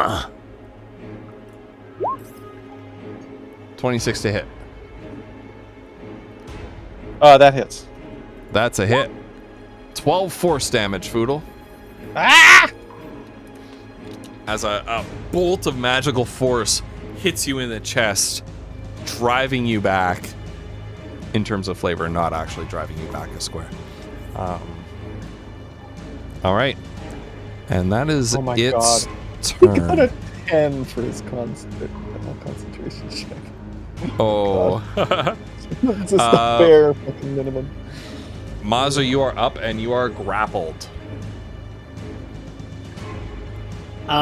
She's gonna use her dagger to get out of grapple, and if she Okay. teleports, I assume she doesn't need to make a strength save yet.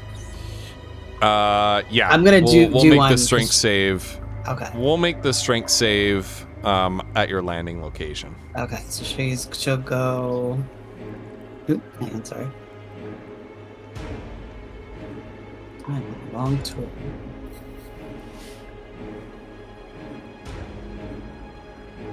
She lands here, Okay.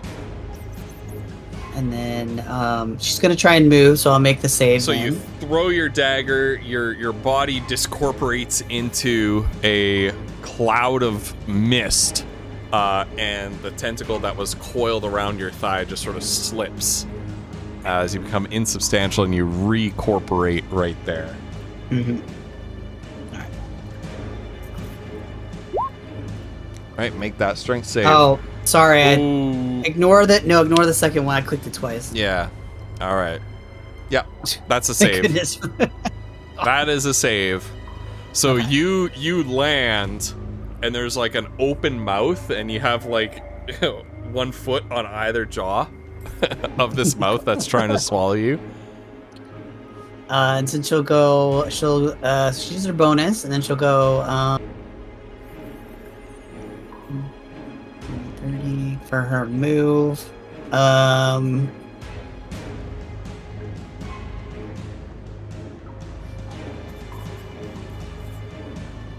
What's the distance on this? 60 feet. I think she'll try and let me double check the distance. Mm-hmm. She'll just, because she hasn't really done anything yet, she'll do she'll try and sacred flame it. So Okay. What is that? Dexterity saving throw. yeah. Not much, but 11. So it's gonna. so it'll It's fail gonna that. accept that. It's gonna accept that. It's not a lot. So it's 1d and it's fire damage. So 1d8. Well, but they scale with level. What? Cantrip do more damage the higher level your character. Oh, they do. Only if the cantrip says. That's Yeah, true. it Yeah, doesn't It will say. specify. Yeah. Oh, that's true. Right, like your Yeah. one, butter, right? Anyway, that's a good point. Yeah. Yeah. How do I get this to go away? I'm trying to get the. I don't like this Okay. the new menu. It's Roll me a d8. okay. This is decent. All right. And it needs to make a concentration save, and it succeeds. 17. Okay. I think that was me. All right, Kiona. Oh wait, no. Hold on. Sacred What? Flame. The spell's damage increases by 1d8 when you reach 5th level, 11th level, and 17th level. Oh, yeah, but is it 8th level paladin or is it? No, it's just Yes. your character level. No, it's just your character. I don't know about that. Well, you said 5th level. Oh, well, I mean, maybe double check that. But my understanding is cantrips, they scale with character level rather than class level. Oh, well, it's okay. So I'll add All another right. D8. But Megan, Add double another check d8, but me I'm on not that. gonna take it off yet. I'm gonna see. That's fine. I'm gonna see if Megan can find. Oh, a again, ruling on ignore that second roll. It's 7 and a 6. Okay. Sorry. Yeah. One day Alright. I'll get a new mouse. I promise. So it is an additional 6 potential damage. Yes. All right, Kiona, you're up. And I'll see what Megan says in chat, and then I'll take that damage off, or I won't. All right. Kiona's gonna do the strength save and move. Da-da-da. Yeah. All right, yeah, you save. The mouths are sort of Just gonna chomping do on a you hoppy as you- skippity as you try 10. to move. Yeah. 15. All right, that's as far as she can go. If she wants to do another thing, so she's going to Okay. firebolt. This Smother. here tentacle. It's another 6 damage then. Holy fuck! Whoa! balls! Nice! Actually, Whoa. Okay, so hold on. that's 8 and 15, so 23 damage. So hold on though. That's not Well, but 8 we and 15 maximized because the the first second is maximized. Oh, the second. Oh is- shit! Second one is maximized. So So, the that's 30? first So that's 24. Yeah. Wow. Oh no, because 24 it's 8 plus 24. It's 38. plus 8. Yeah. Wait, what? 30? No. 32. No. right? 24. The first one is 8 damage, and the second one is 24. Okay. So what is that? Help me out, Flutter. That's 32. Correct? Yes. Yes. 32! That one. So you fire a ball of flame out of your hand, striking the sorcerer dead in the chest, and it sort of like, and you see I as was not, the robe. unfortunately, aiming at the sorcerer. Oh, who are you aiming at? I was aiming at this tentacle. I don't Well, think my shit. firebolt can get the well. sorcerer. Oh, maybe it can, but I was You basically aiming at the just tentacle. burned the tentacle to a cinder. Sorry, Oh, yeah. guys. No, that's good. All That's a right. good I thing. did specify I was aiming at the tentacle before that. so. Okay. And then the dragon. I'm just keeping up with the.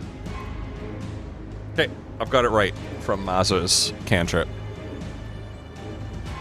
Thank you, guys.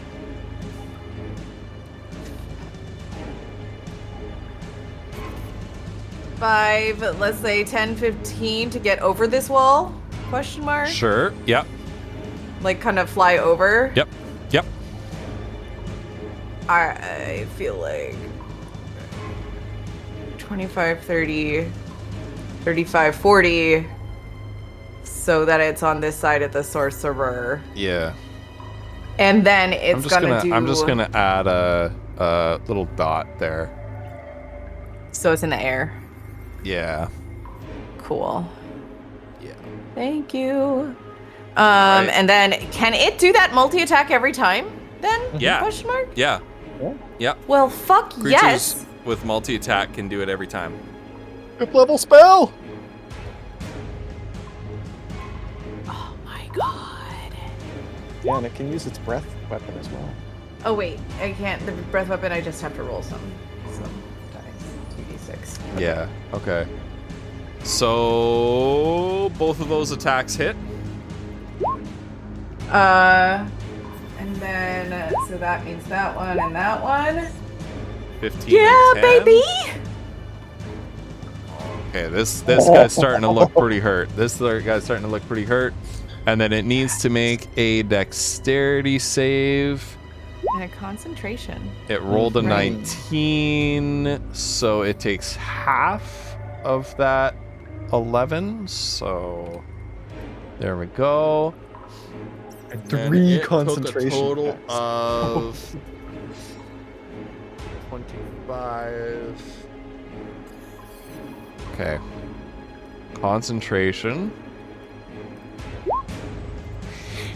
It fails that concentration save, but it is going to turn that failure into a success with legendary resistance. And as Well, the each dragon, source of damage is a separate concentration check. frick off, Collie. I'm sorry. What do you, Megan? Back me up. That's how it works. I mean, it works for against us as well, right? Like, Get out of here. I'm gonna use that against you so much. I know. All right. So half of 15. So it would succeed that concentration save, not fail and have to use a legendary resistance. It would fail because that the damage one. is lower. Yeah, it would fail that one and uses its legendary resistance. I think that's its second that it used because Collie took one back. Yes. Yeah, because I. and then the third misread one my it sheet. succeeds. Yeah. Yeah. Okay. All right. And okay, so it succeeds on this on this Constitution saving throw. Succeeds in maintaining the wall of force, and as the dragon rends into it with its claws and then breathes lightning on it, which is a weird phrase to say now that I think about it. I'm just gonna breathe lightning on you. Okay. It's pristine orange robe. I know it's purple here. It's orange. Its pristine orange robe is torn away, and you see a brightly glowing, not like a dim ebb, but a brilliant glowing crystal embedded in the creature's chest. I knew there was one. You hear Kiona scream from the back up. She's still struggle busting her way across this thing. Oh my god. Yeah. All right, is that your turn, Kiona? That's it. All right, Foodle.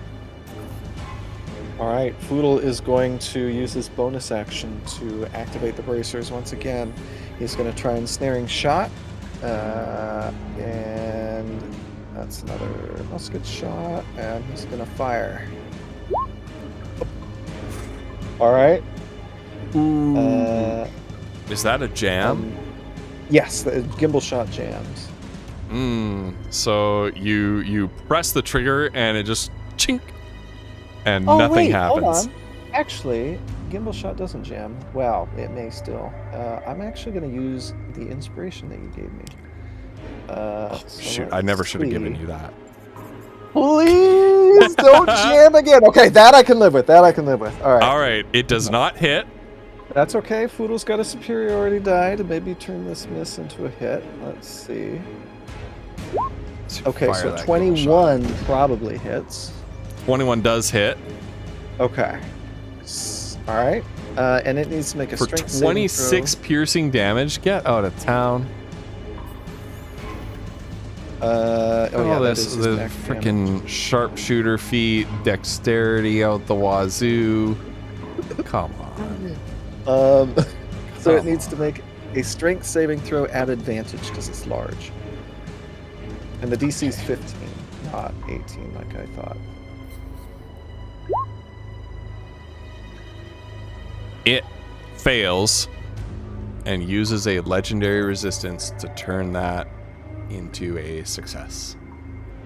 All right, we're gonna use Colossus Slayer. So the damage total is 34. So it needs to get a 17 or higher on this concentration check. Is Colossus Slayer a separate damage source? Well, no, because it's all just the same attack. It's real convenient, isn't it? Yeah, that's the same with smites. Did you say 17 or higher? 17 or higher? Yeah. It rolled a 17. Damn. All right. Yeah. Foodle's Rolled a gonna fire 17. again. All right. Come on. Extra attack. All right. The 17 hits. We're gonna re-roll that damage because that's a 1. Okay, there we go. That's better. I don't like that. Okay. 23 to hit, or rather 23 damage. Anything else? Is Colossus Slayer like It's once per a hit turn. or once a turn?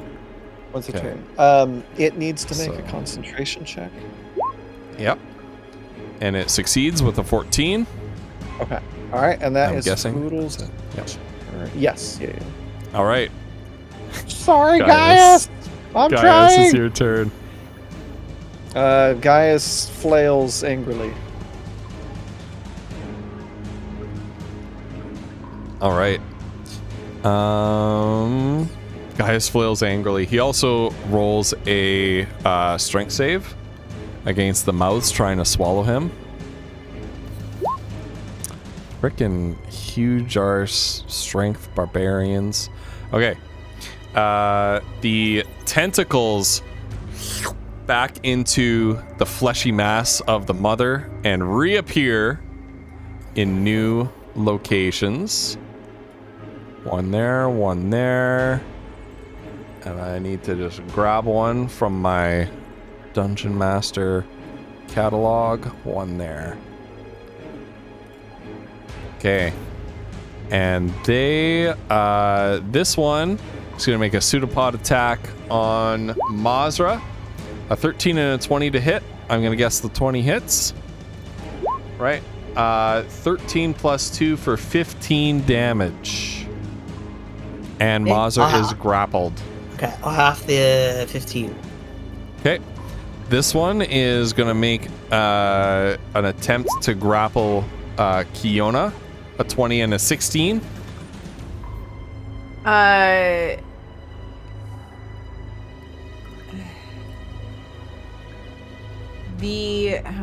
She can only use shield once, right? Yeah. So will that work? Shield? Question mark. Yeah. Well, if you use shield, it's on you for the whole rest of your turn, right? Oh. Or it's on you like until your turn or something like that. So it would affect both attacks. It would protect from both. Well, then it would do that. It would. She would not get hit by it. Do it. Yeah. Don't get grappled. Also Don't now get she Yeah. So these tentacles are just like slapping, like just slapping against this insubstantial shield. That's surrounding you. as she's throwing the shield down,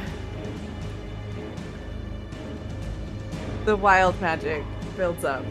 Oh, Mm-hmm. Point. Let's see oh it. no! Let's What? see it. Let's see it. We rolled a 5. A 5? Oh, wild magic surge. Oh, that's not Wild magic surge. Been a time. Okay. while. Oh my It has been been a a while, while. you guys. I'm like, Flutter's got her special roller. stop All my right. little roller. Let's see what Ready, happens. guys? Let's see What what do we happens. got? I'm ready. Please be good. We need some help. Oh god. That is a 59. 59. No. You regain your lowest level expended spell slot. Nice. Wait, it's a free shield. Shield just absorbs right back into her. Hey, hell yeah. The spirit of Eldrigo is with us. You look so disappointed. And my counter gets reset. Woohoo! Oh, that's right. All right. All right. Down to a normal magic surge probability. We are gonna take. Oh. The sorcerer and I, we're gonna take a little bit of a risk here, as the wall of force around. Why can I not grab onto this thing? The wall of force around Gaius drops. Unfortunately, I can't actually Wrong layer? grab it to delete the circle. For some reason. Right. Roll 20, please. I mean, it's mine, so I don't know why it's not letting me Are grab you it. in mouse mode? Yeah, I am. I'm in pointer Okay. mode. That's fine. Whatever. Just pretend it's not there. So, Did I do it? Gaius? um, Oh, Megan brush says you may have to mode. be in brush mode. Oh, did they change that? no, because that's to add.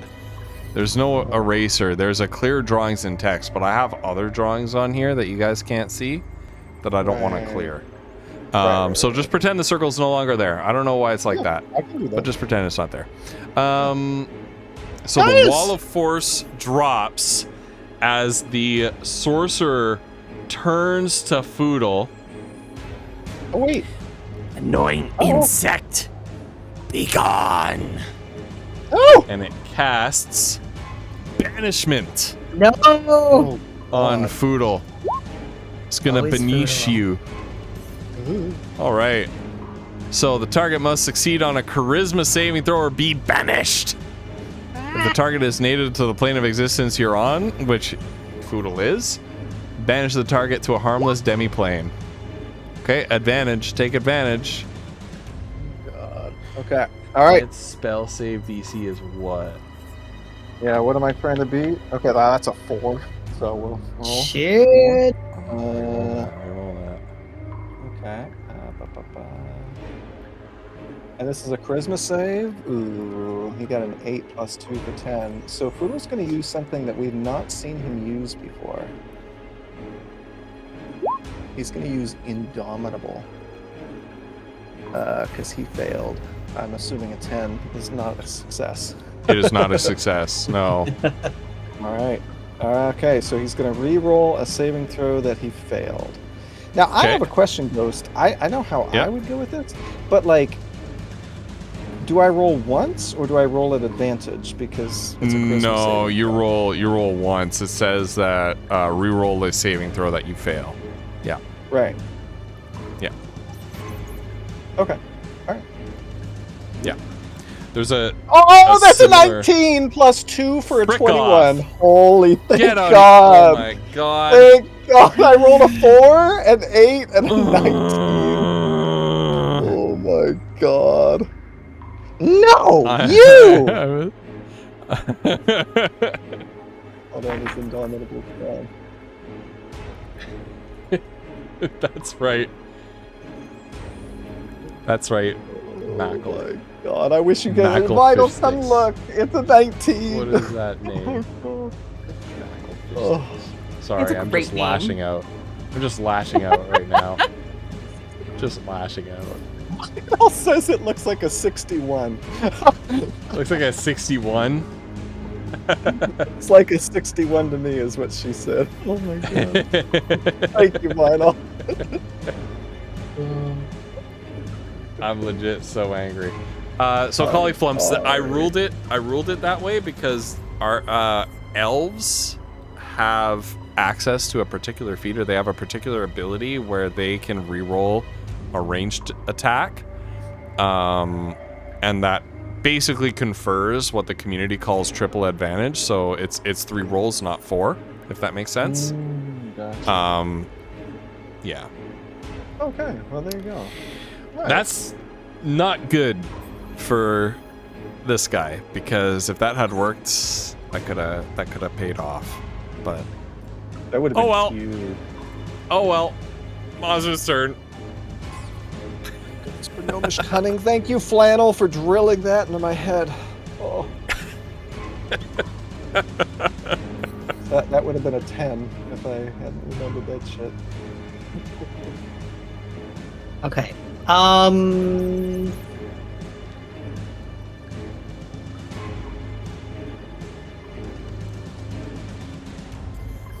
All right.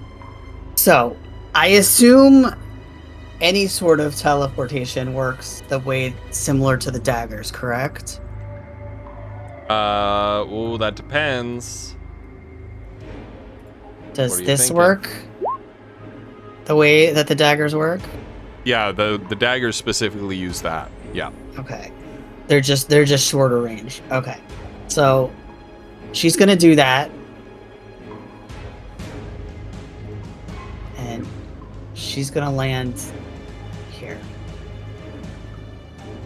All right.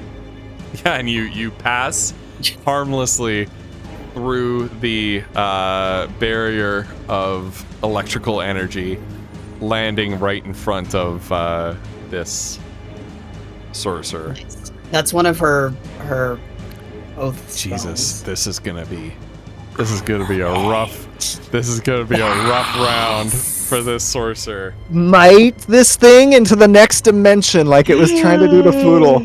I know. Rip its crystal out, Mazra! Oh shit! Yeah, there you go. Oh my gosh.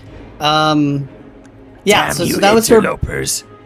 You are far too late to change what has been set in motion. How Whatever tall you is do this here guy? will be for nothing.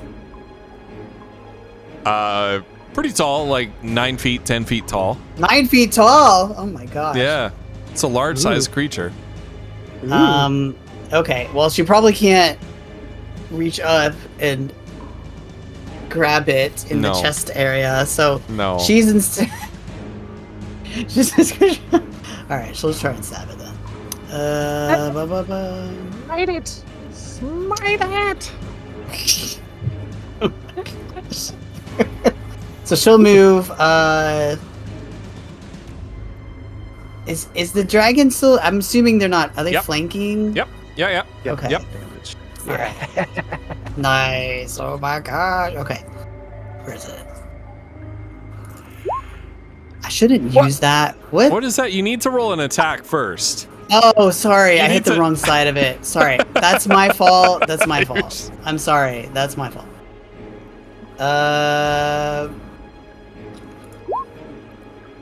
There it is!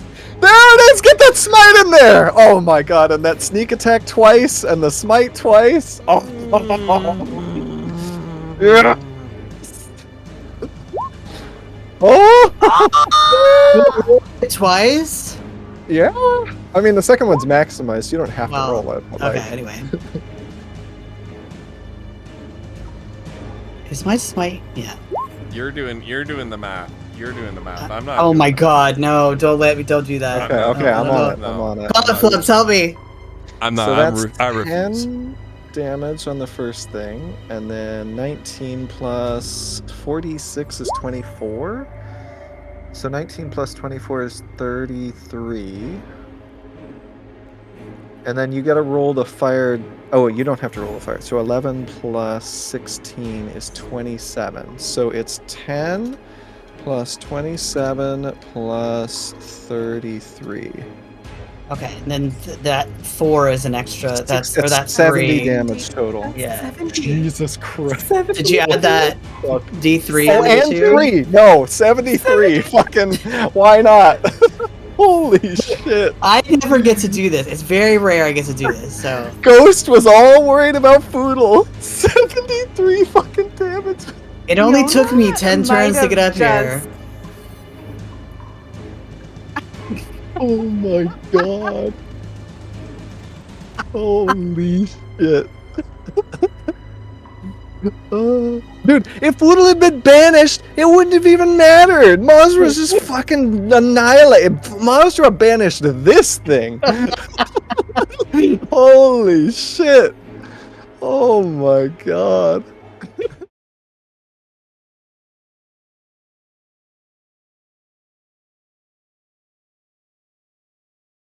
For them!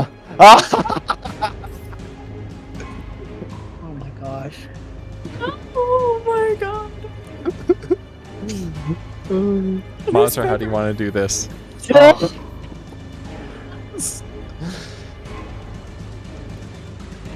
Fiona definitely did that. Okay, I'm gonna flavor this a little bit if you're okay with it.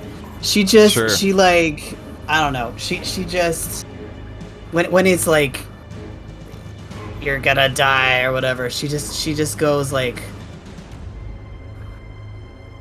and like does like a slam dunky jump and just kind of like right. You Look, know what I- it is. It's every Michael anime Jordan. ever with the arched back and the. That's All right. right, That's back right. in the, yeah. I was gonna have her stab him in the butt, so No. be happy. You've grown!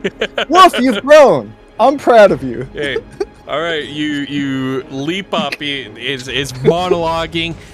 Nothing you can do here will stop what is in motion. You will never stop the dreaming dark from fulfilling our plan. And as it starts to rant about the grand design, you leap up, the arched back and everything, plunge, Ren. I used to use Nightingale for Nightingale, plunge Nightingale into the crystal, and there is like the sound of breaking glass as the knife slides into the crystal. You shunt the power of the fire spirits that you have dedicated yourself to through your arm into your dagger and into this crystal. Kiona, you feel the in your chest as whatever the powers of chaos that are inside you and wild magic that are inside you resonate with the tremendous energies that are being just given off in waves by this pierced crystal. Like I'm Kiona, Between that and the visual element of Mazra doing that, I'm saying.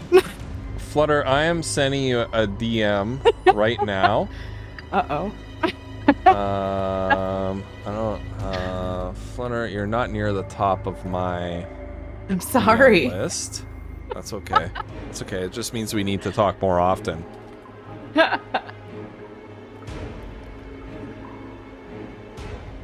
Okay. Sent you a DM Okie on dokie. Discord. Okay. All right. And Mazza, you see under the tremendous force of the heat pouring into the middle of the crystal, liquefying and then sublimating the interior crystalline lattices crystal into gas. The whole crystal explodes from the inside out. And I'm just gonna, here's our sound effects.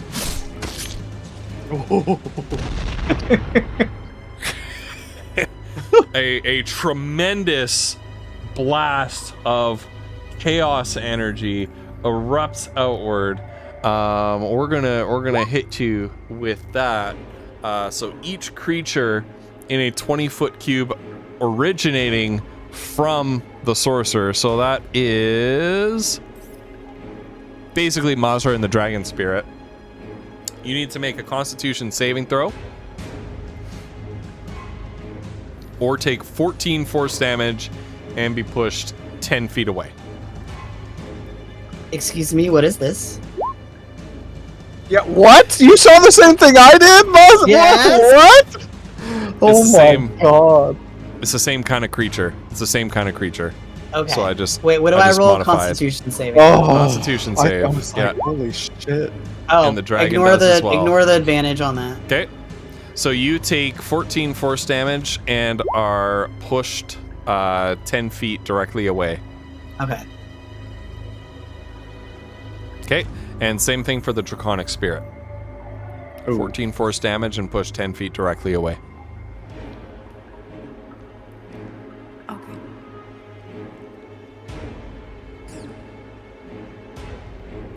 Okay. All right. And as this creature explodes, you're hoping that that's the end of it, but in its place is this wild vortex of completely unleashed and out of control wild magic energy that is surrounding the black obelisk, like a tornado, spitting out every kind of elemental energy imaginable, raw arcane energies, and the whole mother that you're standing on top of, the mutated mimic, begins to tremble and quake like it's an earthquake, and you hear this droning wail of distress, this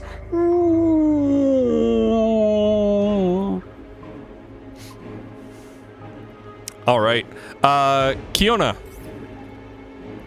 tell us the first result. It's a 44. Okay. For the next minute, Kiona can teleport up to 20 feet as a bonus action on each of Oh! her turns. God! That's amazing! No. So it is not a wild magic surge for Kiona. So you are now. It's the thing. Oh, great. It is the thing. And we're just going to rewind the initiative That's order great. here. You are all teleported 20 feet in a random direction. It's 20 feet, right? Yeah. Okay. So it's 1, 2, 3, 4, 5, 6, 7, 8. Yeah. So everybody roll a d8 for each of the creatures that are on the field. A 1, you're going to go clockwise. So a 1 represents sort of the 12 o'clock. You move it in the 12 o'clock direction. A 2 is this diagonal. A 3 is this horizontal line, and so on. Yeah, Collie's got it. I couldn't see. I was on my character's so much further south than everybody else. Which way did you go? Is it clockwise? 1 is north, and you go clockwise. Okay. Yeah. 2, 3, 4, So 20 feet. Uh-oh. What happens if that puts you in the void? You are now falling. Unless you can find a way to How save many am I going? As a reaction, she can Misty Step. Is that... Can you Potential Misty Step to on a falling? reaction? Oh, no, wait. Is it? No, it's That's a just bonus action. Never That's mind. a bonus action. Yeah. Okay. Wolf, your question? Am I going this way? I don't know. What did you roll? I got an 8. Yeah. Yep. Yeah, so it's that way. Yeah. Okay, and you said it was 20 feet? Yeah. Yep. Yep. 20 feet. Oh my god, this is nutty. All right. So Kiona, you have fast fallen. am How I far do you falling? fall in a turn? Yeah. How fast do you fall in a I have round? no idea. Question mark? I think the basic rules, you just fall to the nearest, like the surface highest. to- No, there is a fall speed. Okay. There is a fall Although, speed. is it possible she's falling we know this toward because the... we calculated it when it was the dragon. Is it possible, since we're in kind of a like an uphill map, that she's falling toward the spike below her? Question mark. Enough so that you can make 500, maybe make a dex save. Seconds? 500 feet in 6 seconds. Jeez. Seriously? Wow. Wow, that's pretty fast. I mean, makes sense. Like 60 feet around would be like running speed, and you certainly fall faster than running speed. Can she pull out her lasso and make a dex save? Not a save. No. Uh, So we're gonna go in order. It is Okay. Wolf's turn first, and then Kiona. Oh.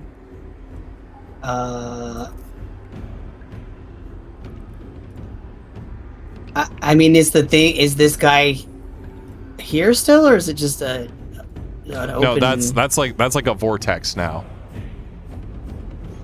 Okay. That's like a magic tornado.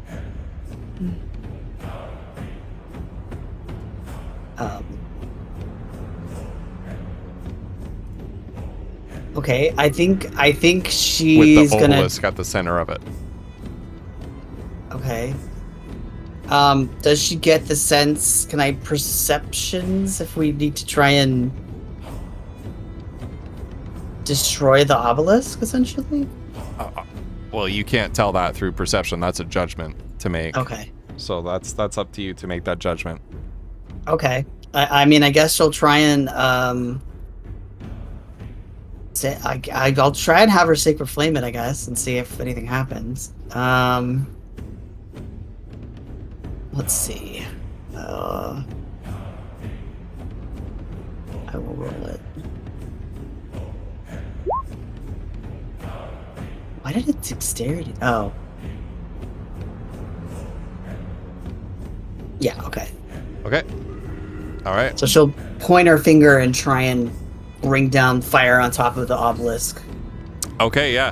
And because it does not have a dexterity score, it automatically, the Sacred Flame automatically succeeds as the obelisk lights on fire. Kiona, you feel like a... although wondering. you don't know why, because I didn't like you're- it. I you're didn't busy say anything falling. because she can't see what's going on. But Yeah. Kiona would not approve of attacking that obelisk Okay. All right. as such. Okay, well that's I believe that's an action. Yep. So she's going to I think maybe she can kind of see Foodle, so she's gonna Is this still rough terrain? Or is other mouths still on the ground? No. Okay. No. So she's gonna go 5. The mother has turned entirely to self-preservation mode as the whole ground rumbles. It's still there are no mouths, but it is still rough terrain because it's actively earthquaking under your feet right now. Okay. But it's making So- no attempt to attack you or anything like that. Right. Okay. So she'll go 5, 10. She uses her bonus to dash. Oh yeah, is the light rack Um, still there? No, it is not. Okay.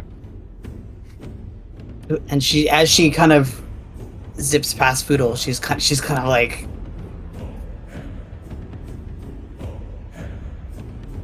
Okay. should probably get away from it. Fiona. You know, she's. Kiona, it is your turn. In a desperate moment, Kiona will cast Dimension Door. Okay. And she will. She felt it. She knows the direction it came from. She's gonna plant herself right next to the obelisk. All right.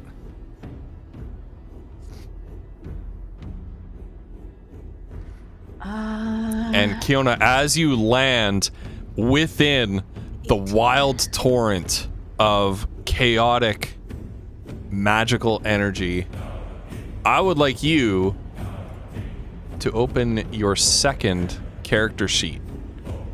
What? As those of you who can see that almost like Kiona's clothes are burned away, disintegrated, even like the outer layer of her flesh and hair just completely disintegrates, leaving behind this almost glowing being of marble white skin and pulsing glowing blue veins sort of latticed all over her body. All right. Now, if there are spells on that character sheet that like you don't need to replace all your spells with spells that are on that character sheet, right? You have access to spells from both character sheets. And how many spell slots? Is it the same number of slots I still have on my personal sheet? No. The number of spell slots listed on Adelotti's character sheet. Well, she's gonna touch the thing first. Like she would. Okay. As she's dimension dooring, as she's appearing, her hands are already going Okay. toward it. Like, yeah. Tell us the result of the second surge that you rolled. Guys are we're potentially in trouble with this one. I'm not gonna lie. This one's. What are we doing?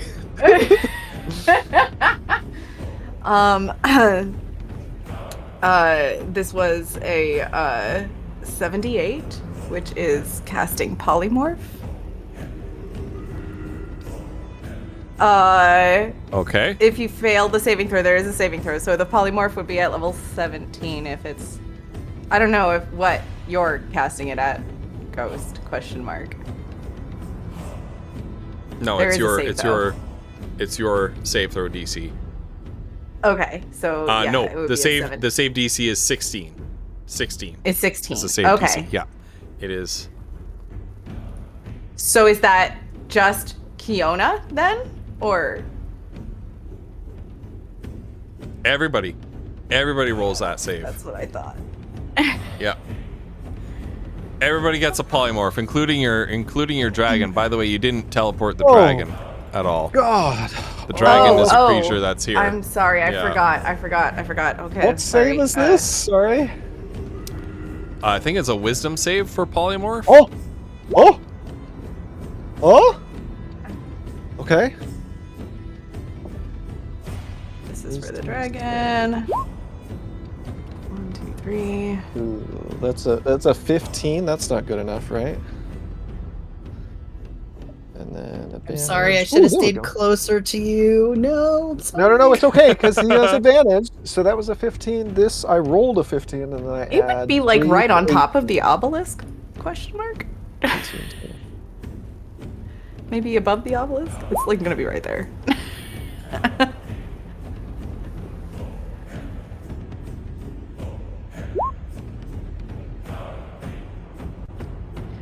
Oh yeah, and then a wisdom save and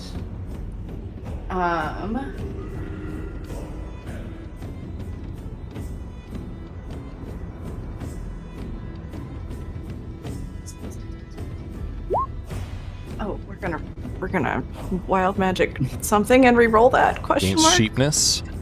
Yep. Tides of chaos. Tides of chaos. God. That one. Okay. Yep. Yep. Come on, baby. Oh my god. Oof. Oh my god.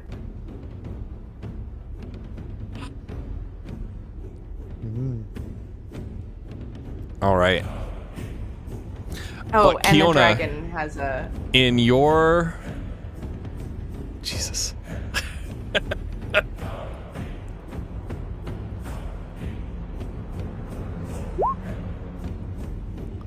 Oh no! Okay. The aspect Eldrigo is now a sheep.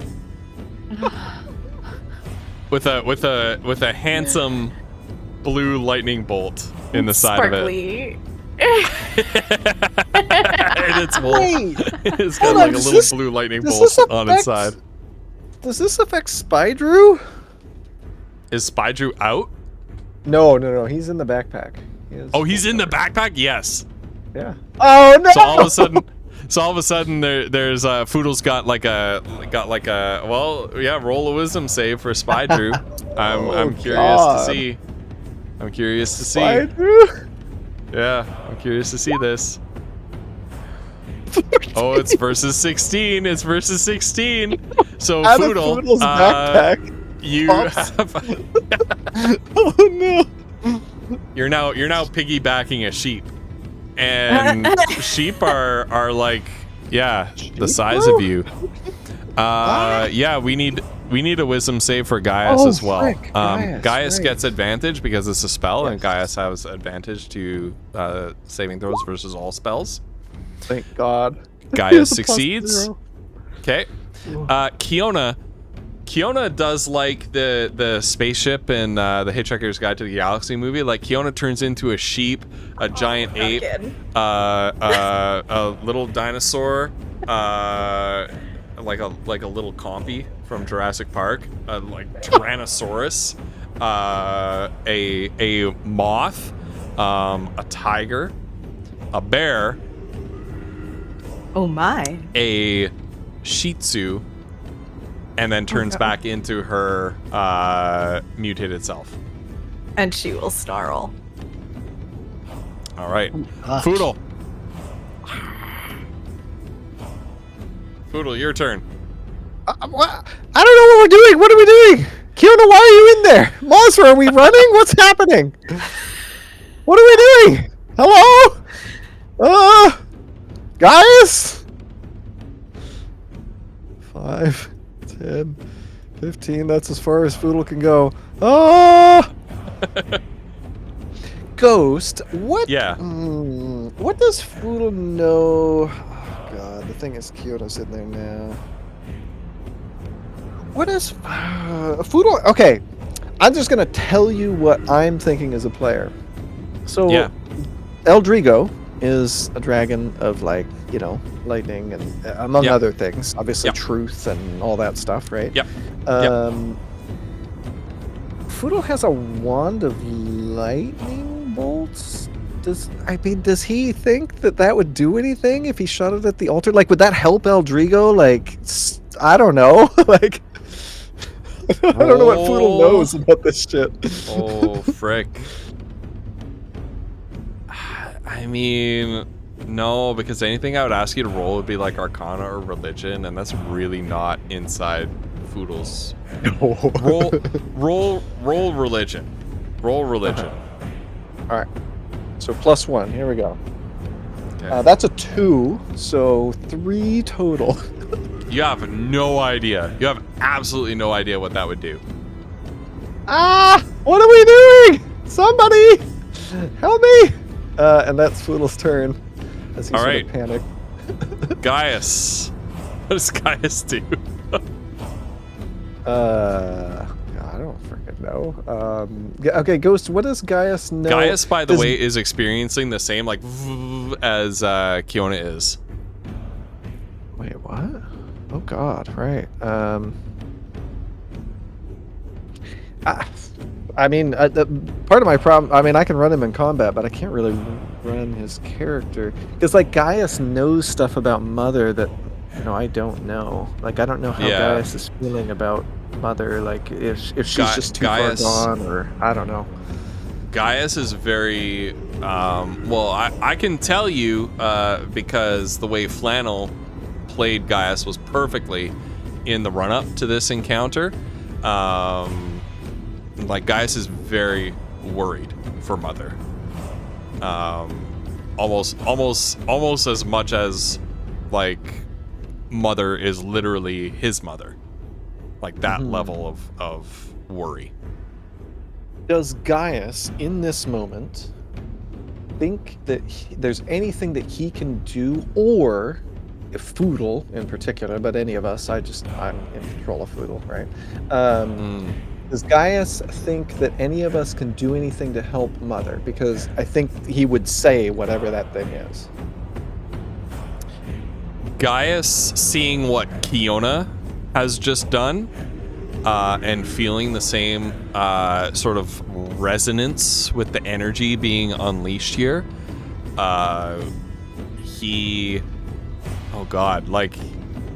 a very sort of headstrong, like act before you think kind of person. I think Gaius might like jump in after Kiona. Okay. All right. Well, he's gonna do a running. He's charging right in.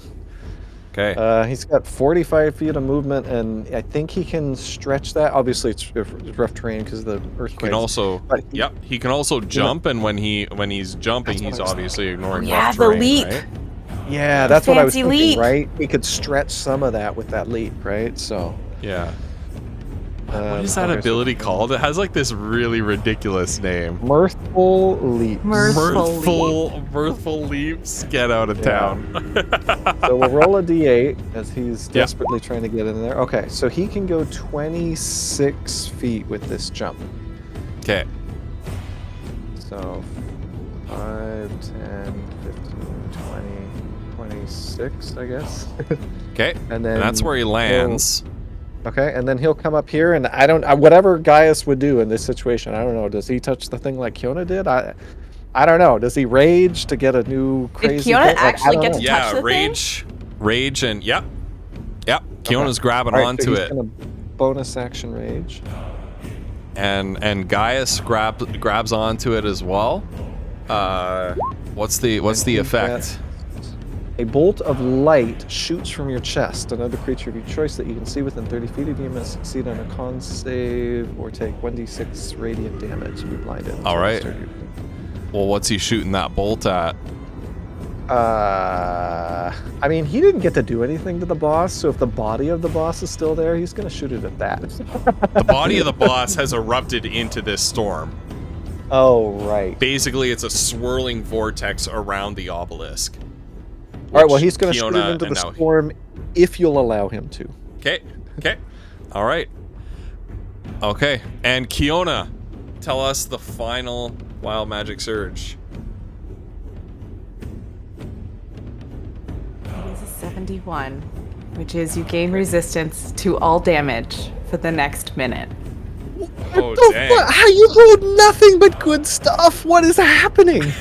I might remind you guys that next level, Kiona gets a little control of the wild magic too. Yeah. All right. It's coming. Yes. Okay.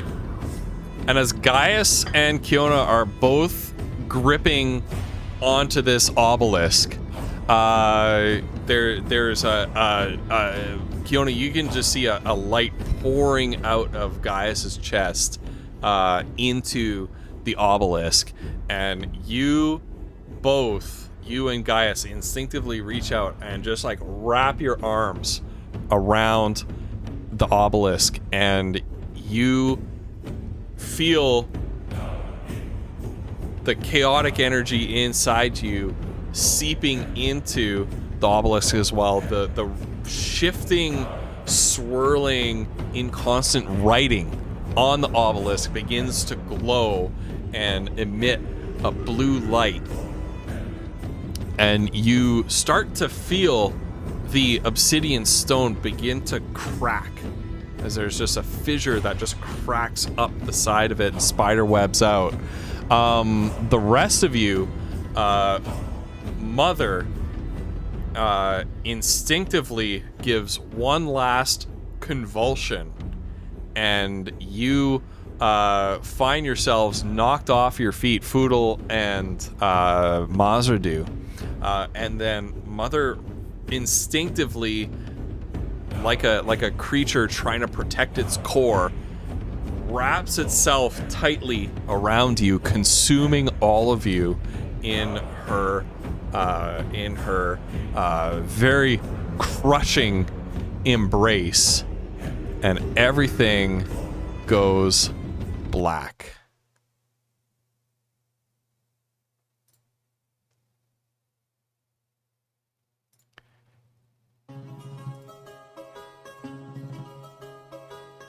And we come back to the village of Mimstone, where the earth trembles beneath the feet of the residents. People in the marketplace just start about, what the hell is going on? And they start panicking, they start running, parents clutching their children and running for the nearest building, buildings actually beginning to tremble along with this earthquake. At the epicenter, the tailor shop actually like sprouts legs and gets up and like starts to scurry off to the side a little bit.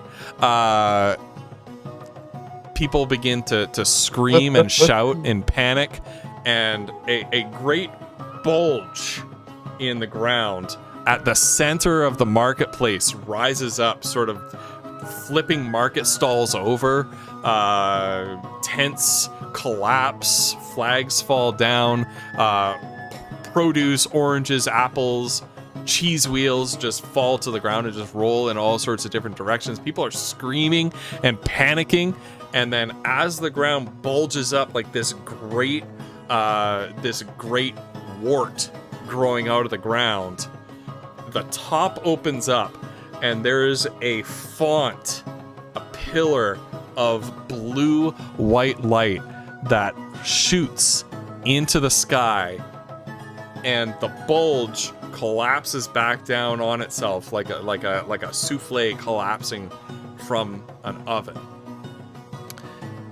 And out of the ground, there's this gurgling and churning as sewer gases escape from the ground, and the soil is all churned up, and up with it come 4 bodies.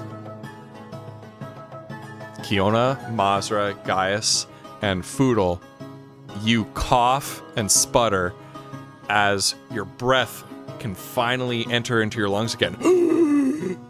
And you are back on the surface of Mimstone.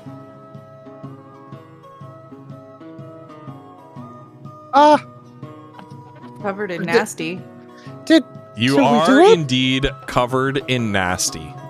Does Kiona look like Kiona, or does Kiona look like a weird burned beast Kiona thing? looks like human Kiona. Wait, human Kiona? Human Kiona. Wait, Kiona, you're you again. I mean, you Wait, always what? are. But... She will look at her hands in disbelief. Wait, what? So that was good. That was a good thing. Did we help Gaius? Do you think?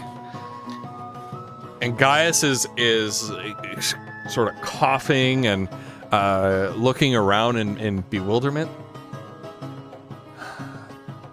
I think we just might have. Around you, you can see the villagers sort of poking their heads out of doorways and windows and from like behind crates and barrels that they were hiding behind, and slowly they come out and approach you very tentatively.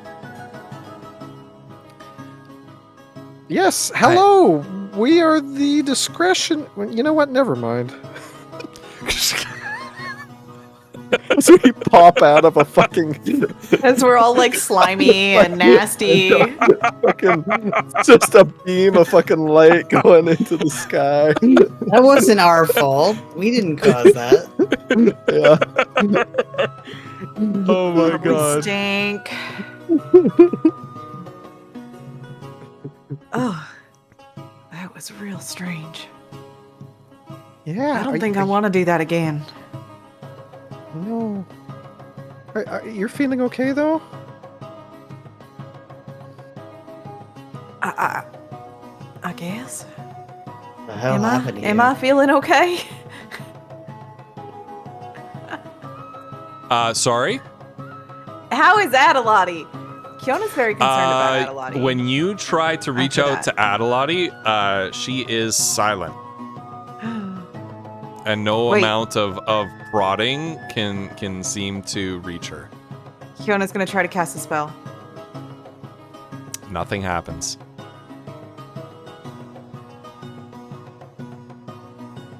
Fiona? Adelotti's gone. Oh. Wait. Does it? Oh no. So you're not okay. Wait. Gaius, what about you? What about me? Are you okay? Do you feel your normal self? I think I'm alright. Udo like looks between the two of them. Well, that's good. Oh, you mean in that way? Well, I kinda need to be mad to try it. Well, that thing did destroy your market. Yeah, but the mother's alive. Everybody seems unhurt. That's true. Overall, this seems like a big win to me. I think for the most part, yeah. Sorry, Kiona. I think Kiona, roll an intelligence roll for me. this freaking music. Oh my god. It's so like Do Fiona, I have, you remember- Do I have that +2 on the intelligence roll? I might I not don't if know. I'm a human again. Hold on. I don't get. Oh, that's the wrong sheet.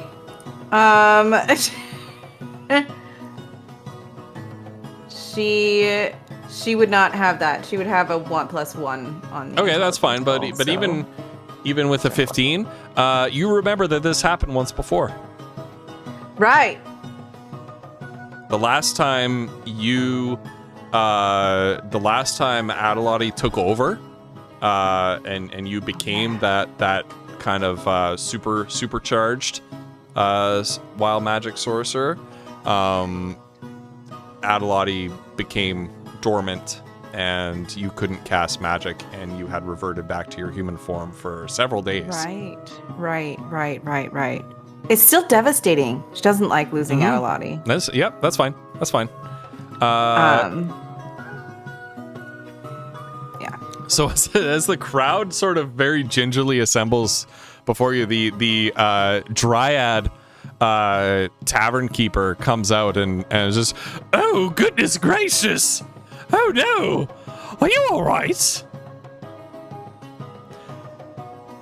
Gaius, Mazra, Foodle, Miss, I don't know if we've met, but what happened? What happened to the horned girl?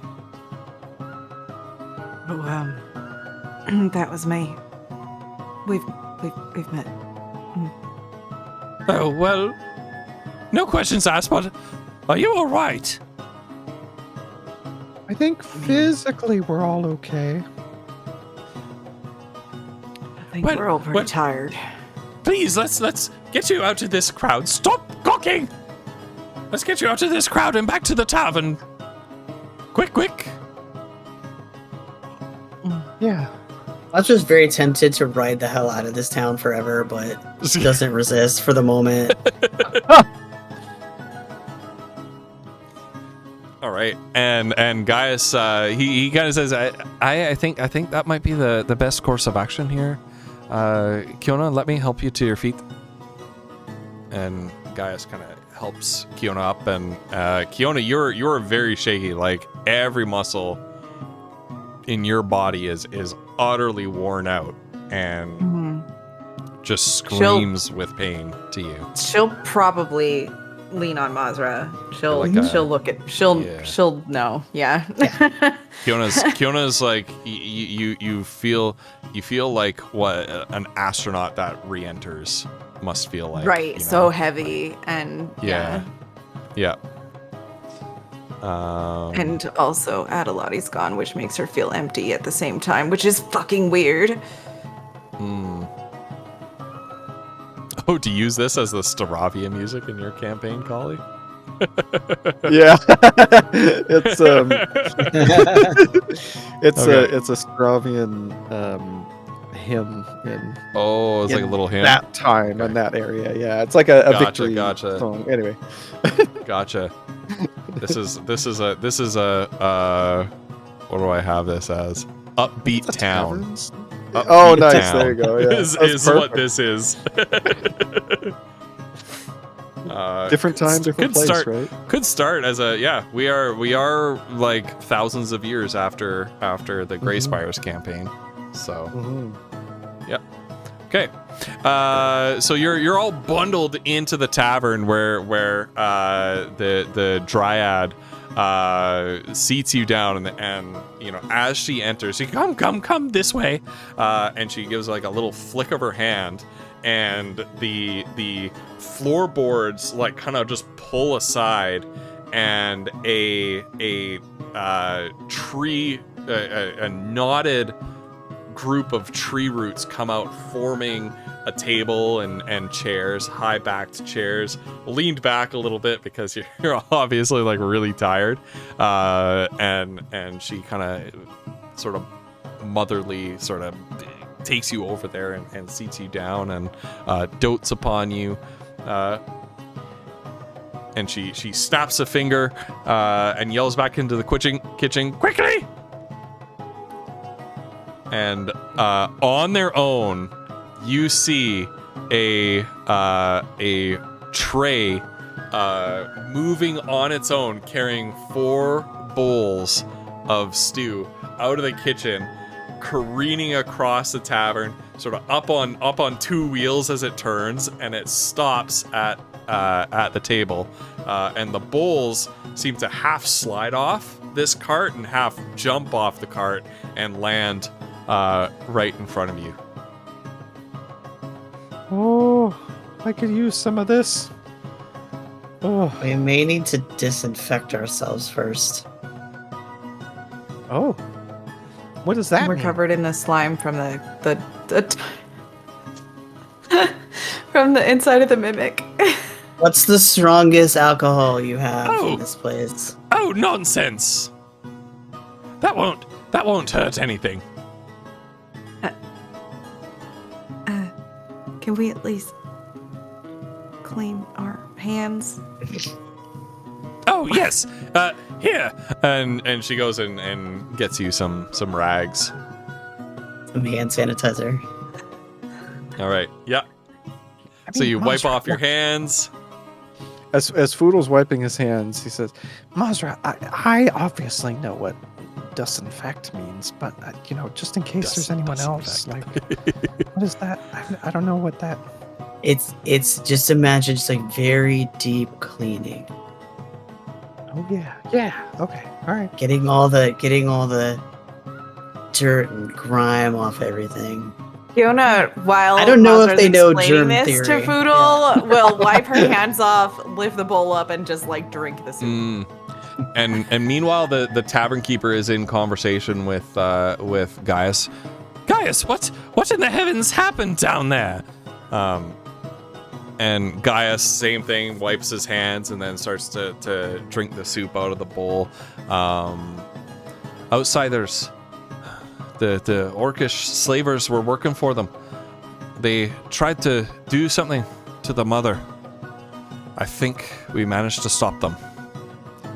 Oh, she's out cold now.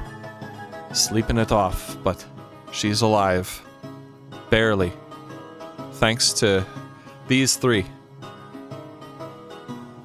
You've done a great service for Mimstone today. And all the downtrodden people living within it. If the mother had died, slowly but surely, this village would have died too. And these people would have nowhere to go. Well, I'm glad that we could help. And Kiona, as you drink from the bowl, as you sort of pull the bowl away from your face to put it down, you see a bunch of little eyes and a big smile open at the bottom of the bowl, smiling up at you. And the bowl actually giggles at you with like this full-bellied, like, baby giggle. I guess it's happy. Gaius puts his bowl down and just sort of pets the rim of the bowl a little bit, and I said, there, little one. Everything's all right now. Majra pulls a bag of trail mix out of their bags. Just eats that. And the Fiona bowl of will soup, the push bowl of soup away in front from of the- Mazra just sort of like edges closer to her and like bumps against her hand a bit. Mazra, are you gonna finish yours? This is delicious. Fiona's over it. And she pushes it towards Foodle. Yeah. Oh, thank you. Go ahead. No, she's gonna push away from the table a bit and be like, I really think we ought to just get some rest now. Eyeing And- that bowl of soup. As you guys kind of look around you, you start to see more sort of multi-eyed, like mimics have like all these eyes that sprout out everywhere, and then these big like grinning fanged mouths. You see like the liquor cabinet grinning at you. You see the bar grinning at you. You see some of the tables and the chairs start grinning at you.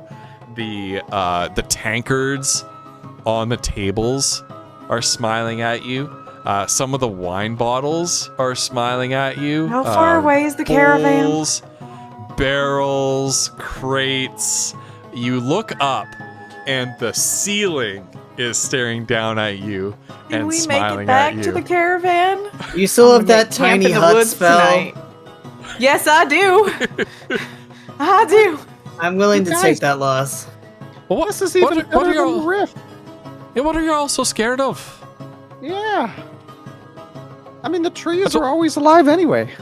I told you, everything in this town is a mimic.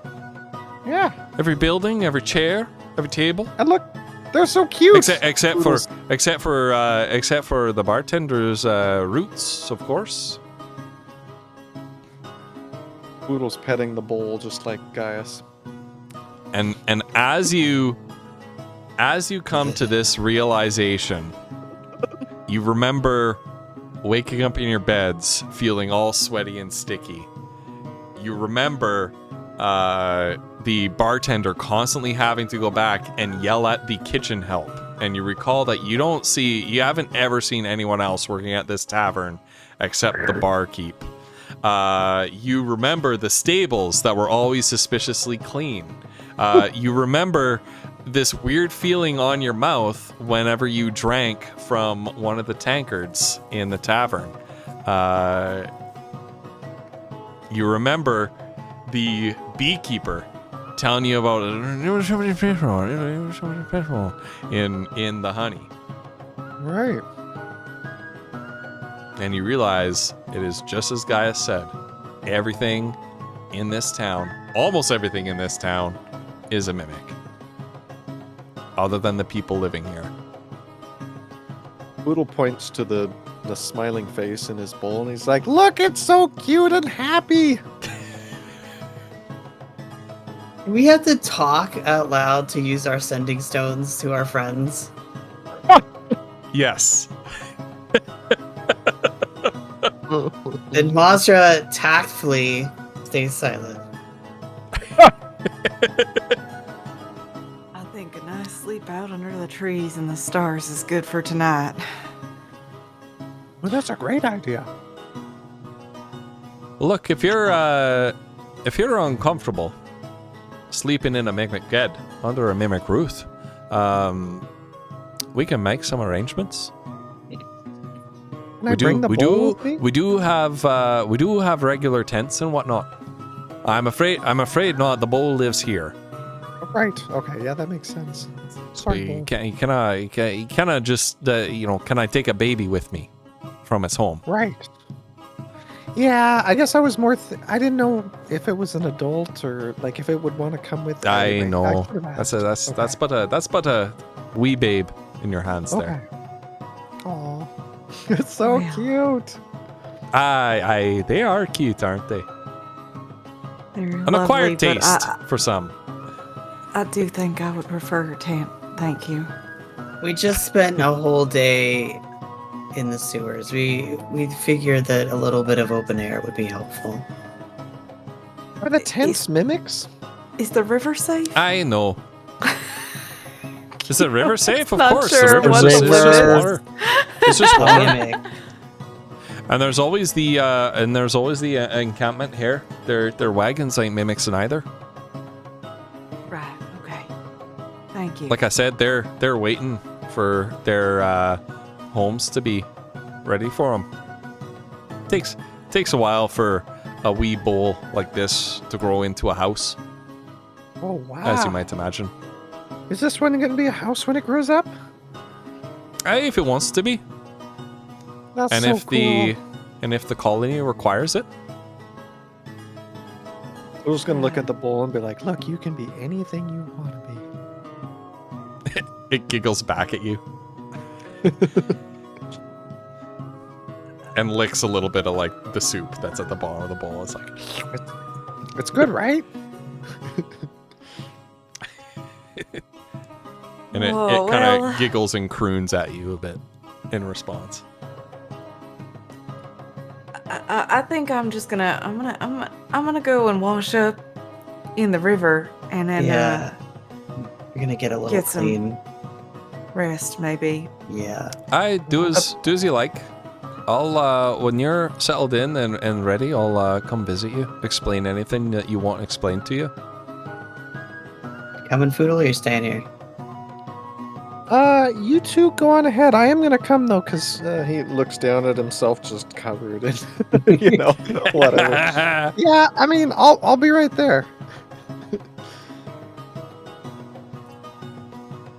And so as they're leaving, Foodle turns to Gaius and says, "Gaius,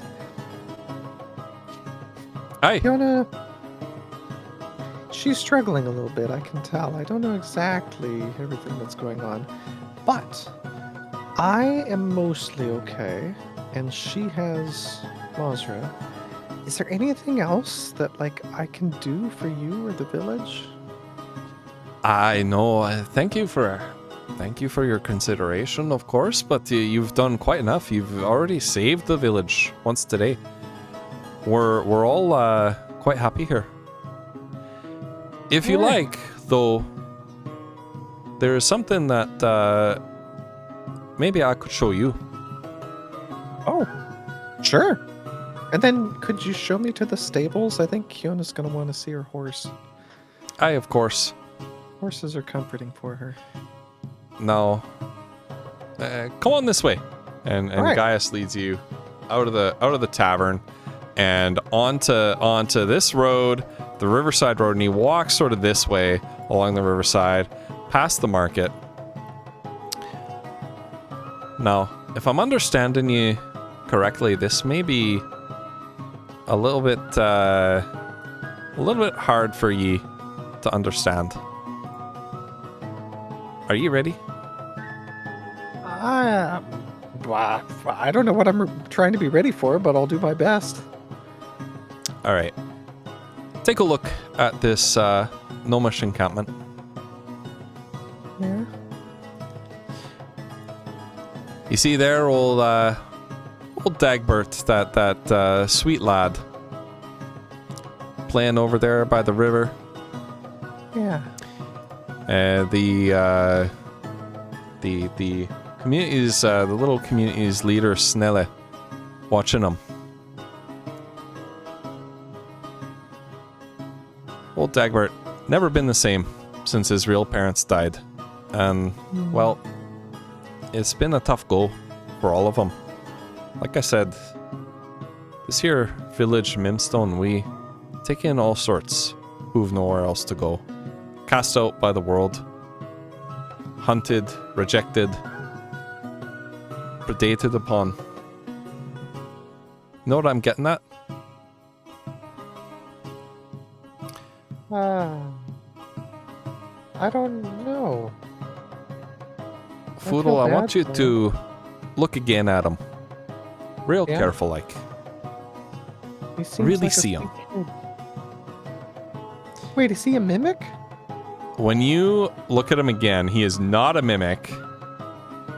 But you see that it's almost like a veil or curtain has been lifted from your eyes. And you realize that the gnomish refugees are not gnomes at all, but goblins.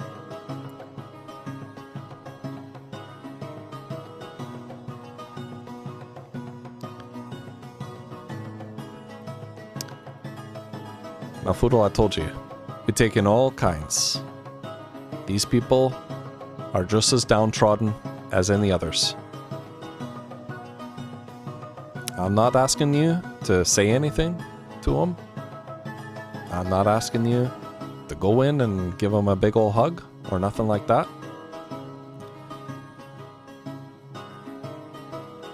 But I seen the way you looked at the goblin lands as we passed them by. I heard the way you talked about them. I just wanted to show you this,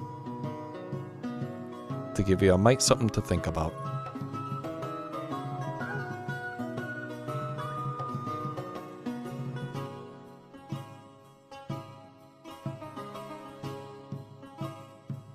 And if you feel you're ready to, you can go wash up.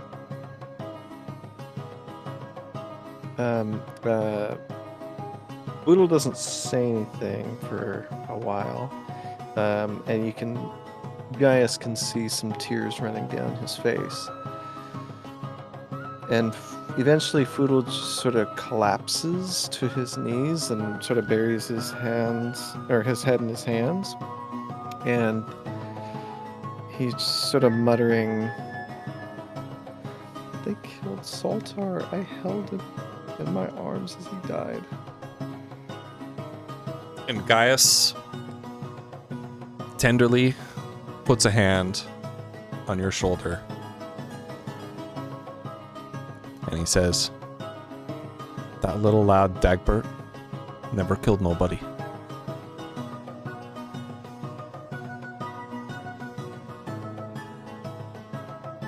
Boodle sort of nods and continues crying for several minutes. And eventually, Gaius will walk away and leave him to his feelings. And eventually, he will pull himself up and then go to the river. Well, actually, before he goes to the river, he's going to go to the stables, and he's going to get, or unless Kiona's already there, he's going to get Kiona's horse and take it down to the river. No, I mean, we would have gone to wherever would have been the most convenient and private-looking bathing spot that we could find, probably. Oh, okay. That would be probably up here past the cemetery. Yeah. Or maybe even over here where there's some trees. Right, where the tree cover is. I do think they would have left like a message the Foodle knew like where they were. Or maybe going, so. maybe he could reach out on the little thing that. Oh yeah, we have things now. Oh yeah, you have sending stones. Yeah. Hello, this is Foodle. You guys, where are It's a you? good- I'm trying to find you. It's a good thing you didn't reject those sending stones that the DM gave you, or else, according to Pug, such a party should get no cash money. Or Once we learned that they were safe to use, we used them. Ghost Pepper. Why would you not Thank think they're you. safe to use? Because I thought Because- there Forgot were about the guards! more of them. What do you mean? Evil. You're evil. This is like what? This is like if you get I a have never- walkie-talkie off of a guard in like a heist. Right. The other Every fucking guards have cop in this place walkie-talkies. hears what Yeah. you're saying. Right? I have never given you a cursed item. Not yet. Know of. that we know of. Wait, I'm not. Wait, though. I'm not speaking. I feel Yeah. like maybe chat might have. Oh, that's true. That's true. Wait a minute. Hold There on. might be at least Cormac. one first item in play right now. I'm not sure yet, but That wasn't me. That wasn't me. Mimics Uh-huh. fall, everyone dies. Oh, Megan. but yeah, so that's they an will interesting message Yeah. Foodle back that they are upriver. point. Okay. Yeah. Okay, all right. South side of the river to the east. To the Okay, northeast. I'll see you soon. And Foodle shows up with their horses, and it's like, Kiona, I know that these, they help you. They make you feel better, sort of like a forest and me. I gotta get in the water. Yeah. And Foodle will like offer a hug, and She will hug him back. And then she will go to brushing the horses with her brush from Foodle's- Athema. and tries to wash himself. Considering some things that Gaia said to him.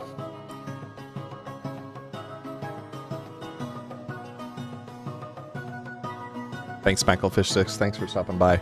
Really appreciate you, buddy. Thank you. Oh my gosh, that's amazing. Come by again sometime. All right.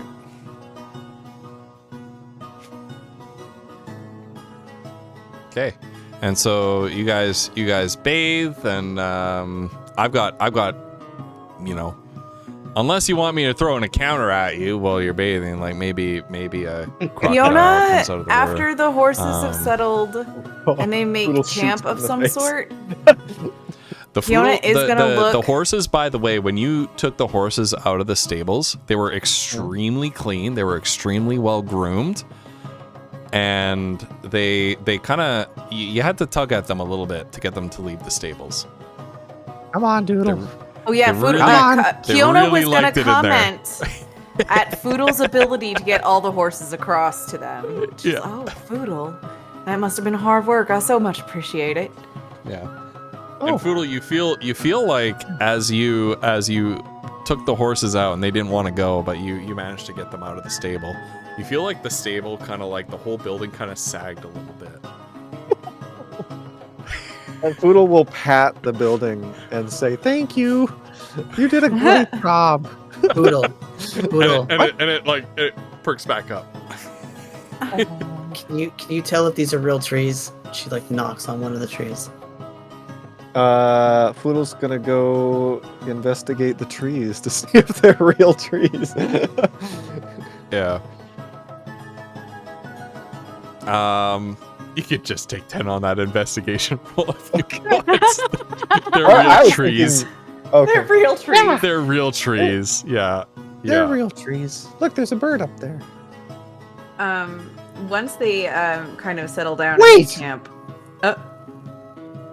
Is Spydrew still a sheep?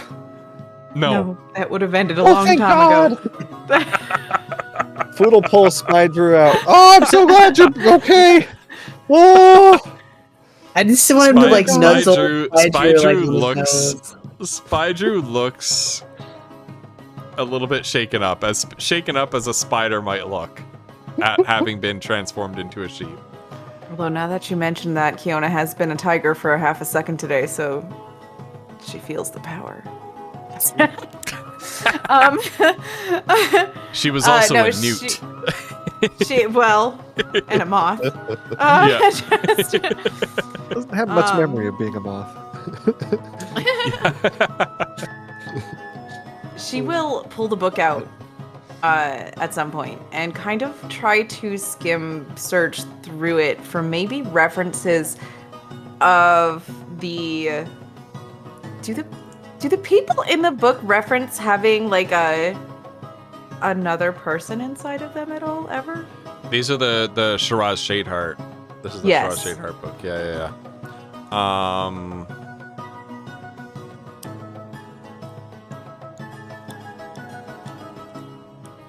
There are indeed some references that She's gonna search specifically for are- ones where they say that it's gone.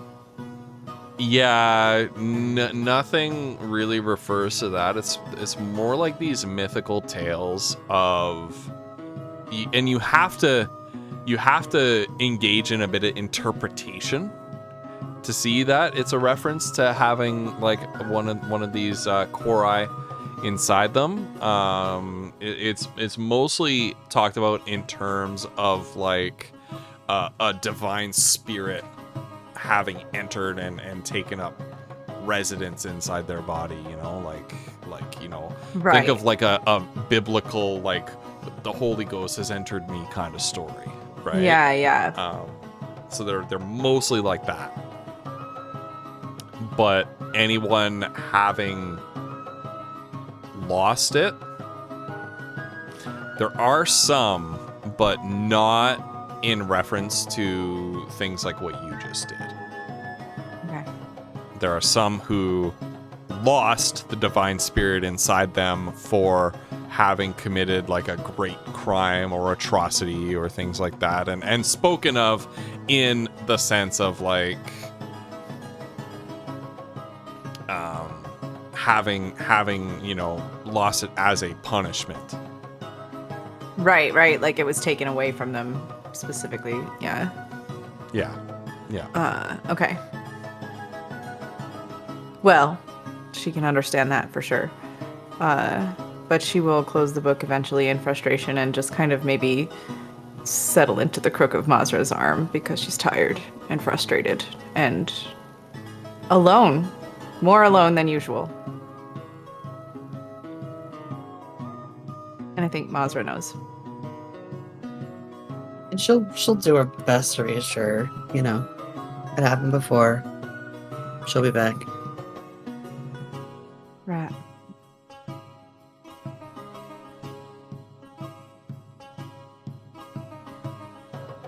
Yeah, I'm just glad you're safe. I'm glad All you of guys us. are safe too. Hmm. I was worried for a minute that wasn't going to work out very well. Yeah. Made some pretty good shots there, Foodle and Mazra. Yeah, I Take mean, them I down did. at the end of the day. I plinked away at it, but oh my gods, Mazra, what was that? I've never seen you hit anything so hard. That was pretty amazing. I don't know about you, but I'm getting pretty tired of those six-eyed mages. However many eyes they have.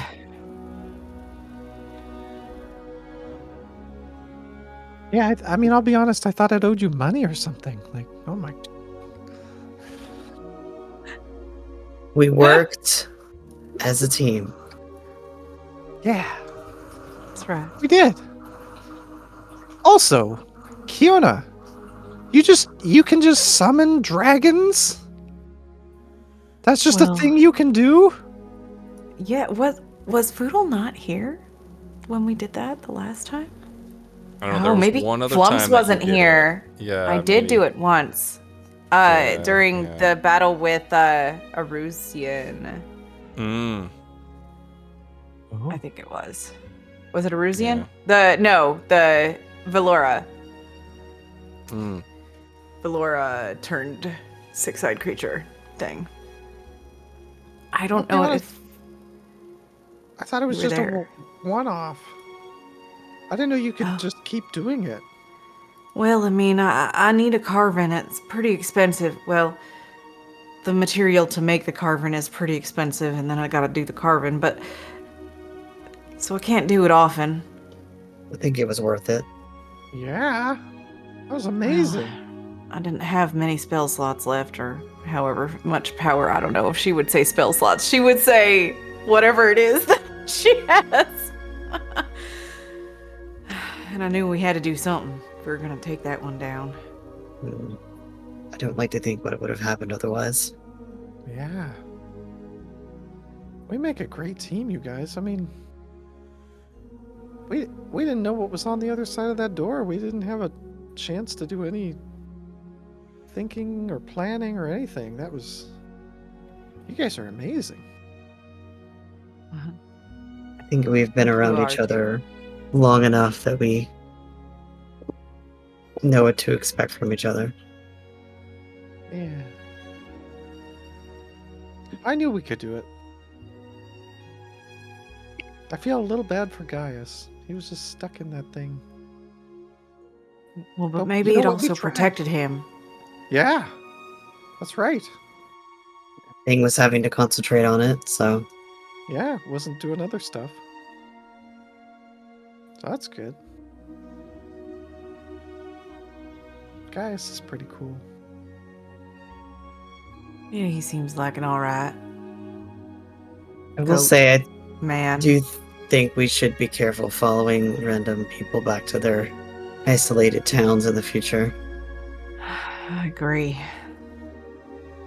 You know, This was when not you what I Why- expected. that Why not? way- And as you Mazza turns back and looks at the town, like the buildings are all grinning at you. It's just, and she kind of lowers her voice, and she's just like, "It's just not right." No. Kiona will shiver. It's so beautiful. But you know, when you put it that way, Moser, that's probably a good point. I don't want my bed licking me when I'm sleeping. It's weird. I mean, it wasn't all bad.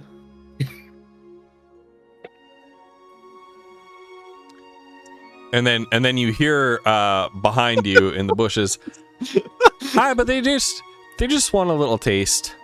That's how they say hello. And Gaius kind of strides up to you with his arms full of like camping supplies and packed up tents and things like that. They're kind of like dogs in a way. They learn a lot about you from smelling, tasting. Right. Oh, Well, and here you are. All the things that you wanted. Tents, bedrolls, wood for a campfire if you like. None of this is a mimic, I promise you.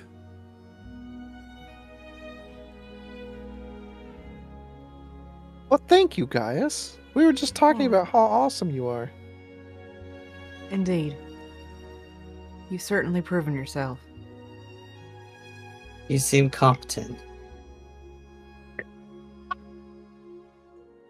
That's high praise from her. Yeah, well, I certainly detect that. Well, thank you very much, Miss Mazra, and thank you all for saving our humble little village. You know, I'm so glad we could help. I know we're a bit odd, a little bit unique, shall we say, in the world. Yeah. But Mimstone is home. It's the only home many of us have. Wait a minute. I think I just got it. Yeah, what did you get? Mimstone. Madam Mim? No, mimic stone. Oh. Aye.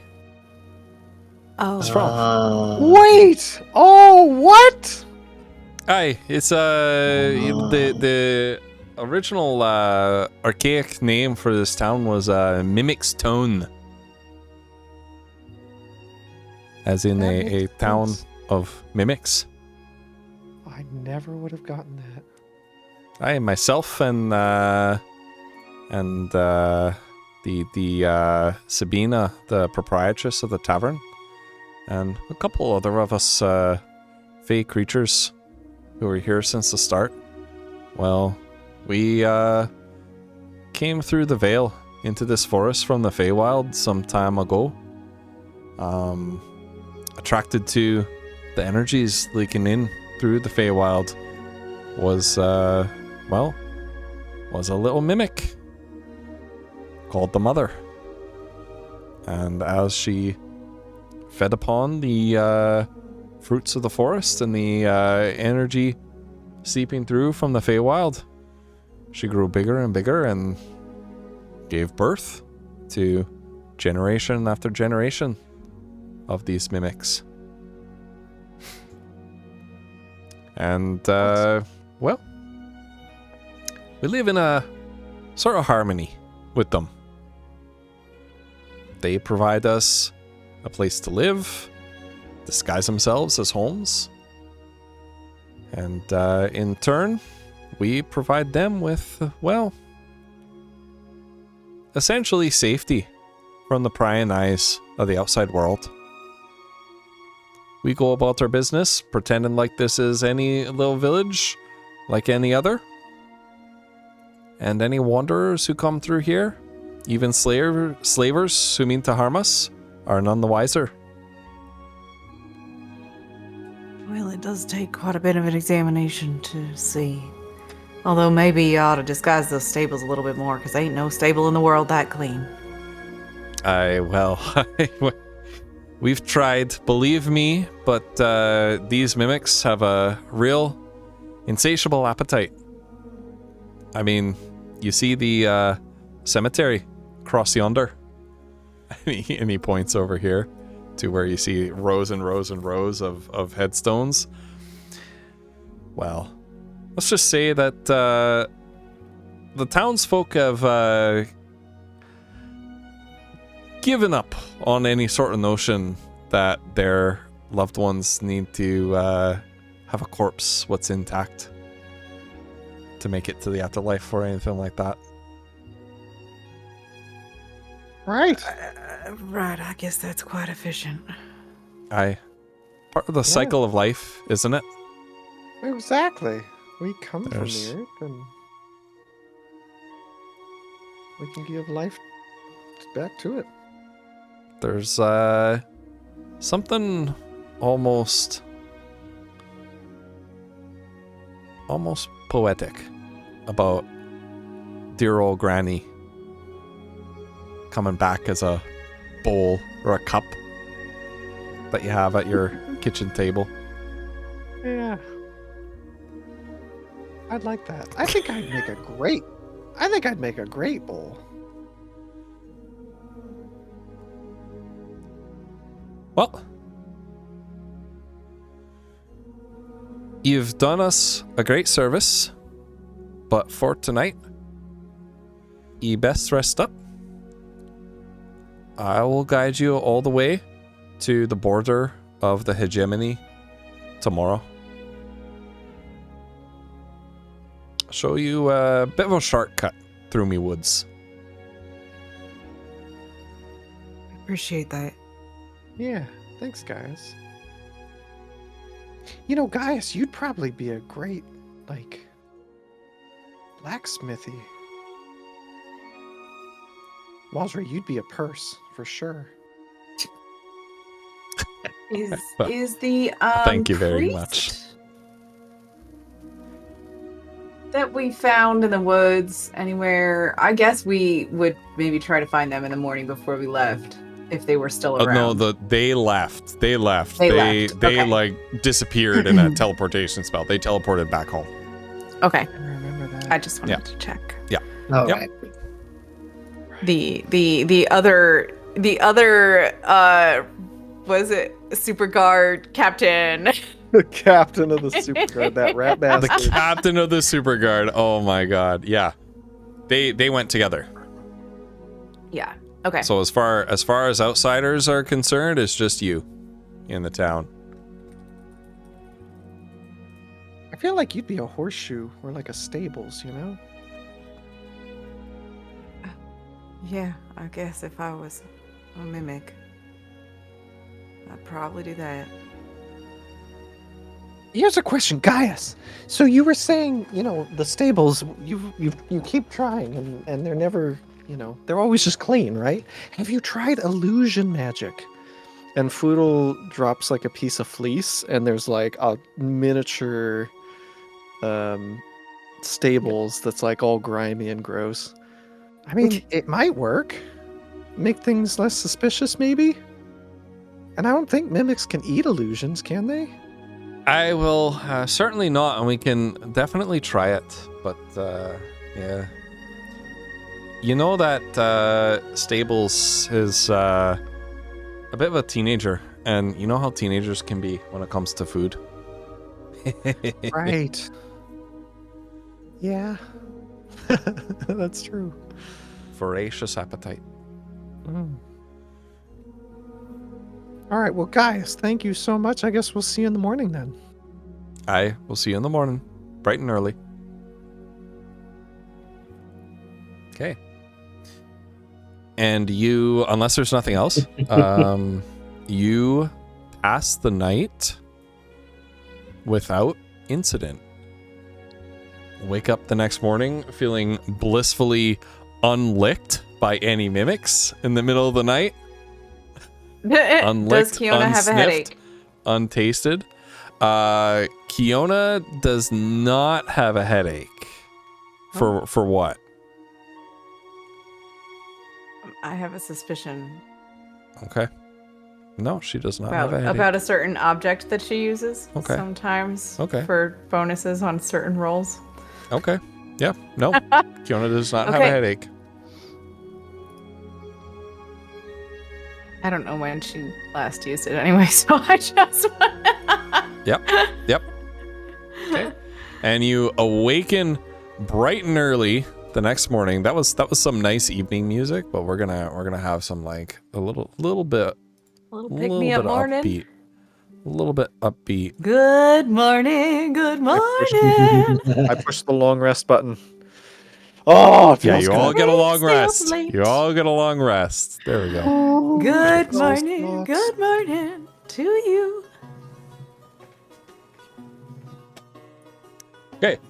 Yeah, and you awaken bright and early the next morning, and it seems like the whole town is out to say goodbye to you.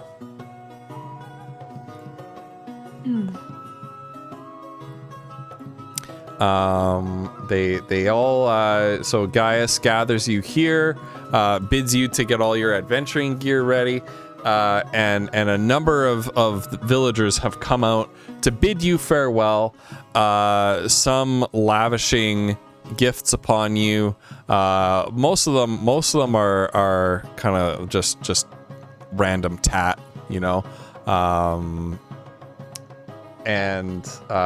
but little Dagbert, the little goblin Dagbert, walks up to the three of you. I am not going to put Foodle in that place. He walks up to Foodle in particular, but he walks up to the three of you with a little sack.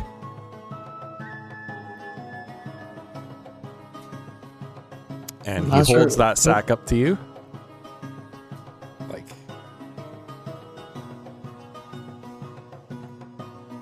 you say Muzzer will kneel down and take it with a thanks. okay. And Dagbert will rush in and wrap his little arms around Mazer's neck and give her a big hug. And say, thank you. And then run away. That we managed to get Mazra always being the one that's hugged by kids. and then he'll then Dagbert will run away. And you see him run away all the way back to the goblin encampment. Inside the bag are a bundle of spicy hot peppers. Courtesy of our friend Mackle Fish Sticks. Aww.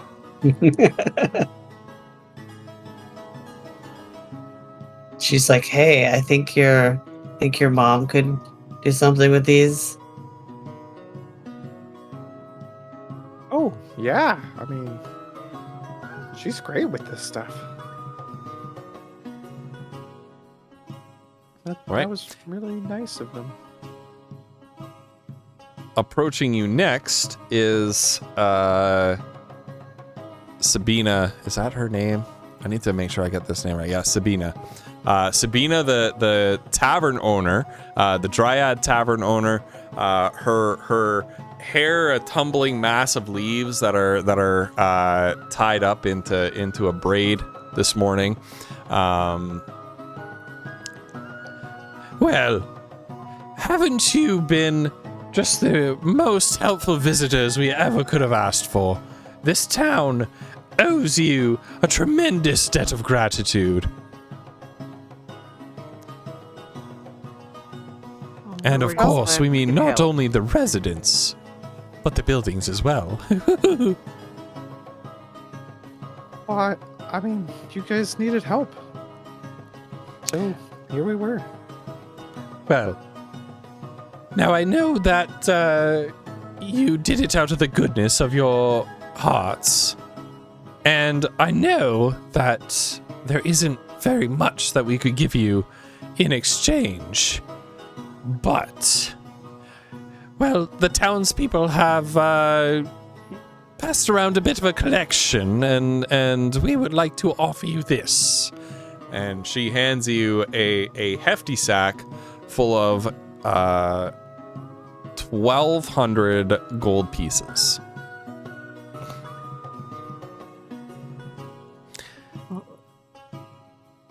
And Quite generous. well, that's from the townspeople, from the town itself. If you catch my drift, it seems that the mimics are extremely grateful for you saving their mother, and, well, you may think this a bit of an odd ritual, but mimic colonies, as a sign of gratitude and something of a peace offering, want to give one of their young. And so, here you go. And Sabina holds out a little clay cup. Oh! Does it have like eyes and like a little face? And it opens up with like 8 little beady yellow eyes and a big toothy grin with a little tongue lolling out. It's so cute. Monster It's will like a let demonic Foodle take chip. that one. Yeah. Demonic chip. Oh All my right. god. Yes, well, here you go. And passes the little cup mimic to Foodle. Oh my god, I'm putting that on my character sheet. I Mimic. love it, Up. but also I hate it. What in the world are we doing? Why do we have a cup mimic? Oh my god. Demonic chip. Demonic chip.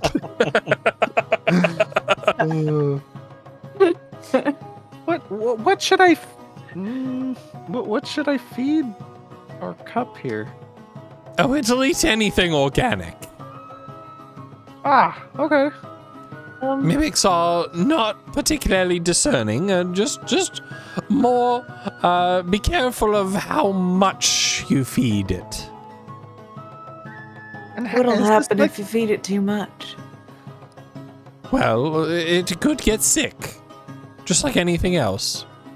I see. And just like any other child, it shall eat far too much and want to eat junk food all the time. Oh, it's a child. Foodle sort of Yes, stuffs it's a child. It's a his child. I smoke said Back that. into his backpack. Right, okay. So that's how we dispose of the bodies. That's what I was Serena. thinking too, Mazra. Is this how we defeat mimics that are bad? What? Feed it to this mimic? Is it a good no, idea? No, I mean, no. I was We don't want thinking about mad how we mimic defeat disease, do we? bad- We don't want to feed No. mimics. Isn't that how you... like the ones we run into before that want to murder us. Oh, well, there are no good or evil mimics.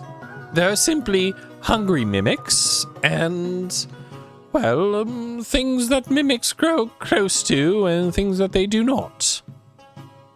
Just like, for instance, you would not eat your horses. No, we would never But do many that. people eat horse. Kiona, Yeah, clam up a little bit and look at Mazra. never. Hold on, Foodle needs to roll deception. What is that? That's a 13 plus. Kiona instantly just You would clenches never. her jaw and tries not to look unpleasant. Well, 13 plus 2, that's not bad. That's a 15. 13 plus 2, okay. Foodle passes. Foodle passes, yeah. And no one realizes that Mazra ate Kiona's horse once. She was under the influence. She was under the influence. Under the influence. Yeah, I don't want to see this thing hopped up on drugs. Ooh. No, please don't feed it smoke reef. Right. Well, I think this is more than we could have ever asked for. I mean, you guys are so incredibly generous. We don't know how to thank you. Well, once again, you quite literally saved this town. Right. I think Sorry about the I think market. our generosity fails to live up to the task that you completed for us. Well, thank you. I don't know if I agree. You guys are wonderful. I would love to come back here sometime. Would it be okay if I came to visit? Oh yes, you're welcome back anytime. Oh, We'll have the finest rooms in the inn set aside for you. oh, perfect. Or, we can just camp. if you choose to. I mean, I'll stay at the inn. Mazra again tactfully says nothing. Right. I love that Well- we have a mimic the size of a teacup now. Oh my god, what are we doing? And Gaius clears his throat. Well, friends, daylight's burning. Right. We should probably make our way. For sure. Thank you. Yeah, thank you all. This was amazing. Good night, Vinyl. Good night, Vinyl. Bye, Vinyl. Good night. I'll be there soon. All right. And as you leave, you set off towards your ultimate destination, your original intended destination before this this fun little detour. And that is, of course, Beluxari Hegemony. Ooh. And we will pick that thread up next time. But first, I have some things that I want to talk to you about your new mimic. So you now have a tiny mimic.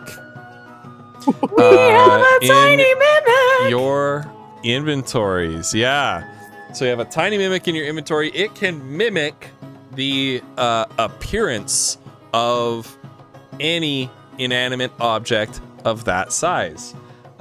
You can feed your tiny mimic up to its size category in any sort of organic matter per day.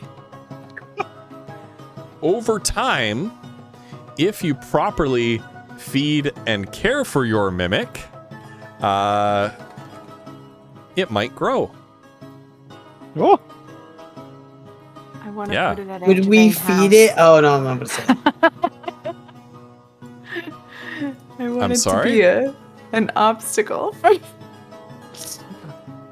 Can we just have it in the tavern? Oh my god, can we have it at the high We might need to bar? rename the tavern. Oh my gosh. Like with the mimic as the Right? centerpiece. Yeah, Holy shit. so the mimic can in fact, you know, it can grow. As it grows, it can obviously mimic things that are much larger. That's a really small picture. I was trying to find and upload a picture of a mimic colony for you, but let's see if I can find a good picture. But yeah, this was something that was in, oh god, was this in this was in Tasha's Cauldron or Xanathar's Guide, the Mimic Colony. And it's a really cool addition to it. I'm just gonna post this in chat, in Twitch chat, and in this picture in Oh my god. there we go. And I could just show, yeah, this is the actual picture from the book, and you see this is basically the town. This is basically Mimstone right here, and those two old ladies are actually like just old ladies. So let me actually. Do I have a display capture? No. Let's throw a display capture source on here. There you go. This is amazing. There you go, chat. So there's the mimic colony. Yeah, these are these two old ladies, and they have like a get out of here. You know that their table is a mimic, their chairs are mimics. You know the house that they're in is a mimic. You know you see the teeth from like the ceiling and the teeth from the floor of the little porch.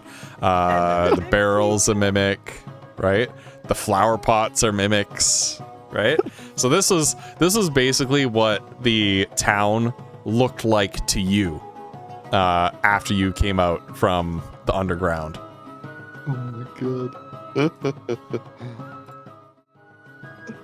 And yeah, like I said, you've got your own baby mimic to take care of now. Your baby mimic can grow. You can use that however you like. It's another little pet for your party to have. Oh my god. Yeah. This is amazing. Yep. I'm excited to see bit- what Wolf comes up with. I already have an idea of how it might be useful in the future. Oh, I knew you Yeah. would. That's Yes. amazing. Oh yeah. And the bit about mimic colonies like giving their young is actually in the source book as well. Nice. It's like if a mimic colony finds, like, if a group of adventurers finds out that this village actually is a mimic colony, like the colony is all about like self-preservation, and they will like give their young, they're like, you know, here, you can take this as long as you leave us alone, kind of thing. Interesting. And they'll only really turn hostile if they feel like threatened. So yeah, it's a really cool, like the mimic is a really cool monster in D&D, and this idea of a mimic colony, like as soon as I read it, I was like, I need to include one in this campaign. I absolutely need to have a Amazing. mimic I colony love somewhere. And Flannel throwing this really offbeat character at me, I was like, well, like we could turn the whole town into like a mimic colony, just something really wacky and random like that. So It was so fun. Holy crap. yeah, yep. This was amazing, So- Ghost. Oh god, I loved running you guys through that. The you know, the whole town being weird and you couldn't quite put your fingers on it, and Oh yeah, food. I never would have figured. Obviously there was weird stuff, but like I had no idea. That was so cool. It was so Yeah. fun. That was really awesome. Also, Ghost. This is switching gears ever so slightly, but on Foodle's Yeah. character sheet, Yeah. One of his bonds is I can never forgive the goblins. I think I'd like to change that slightly. Okay. To, I want to forgive the goblins. Sure. Sure. That's a good progress for Frodo. I think so. I think that's appropriate. Yeah, I think so.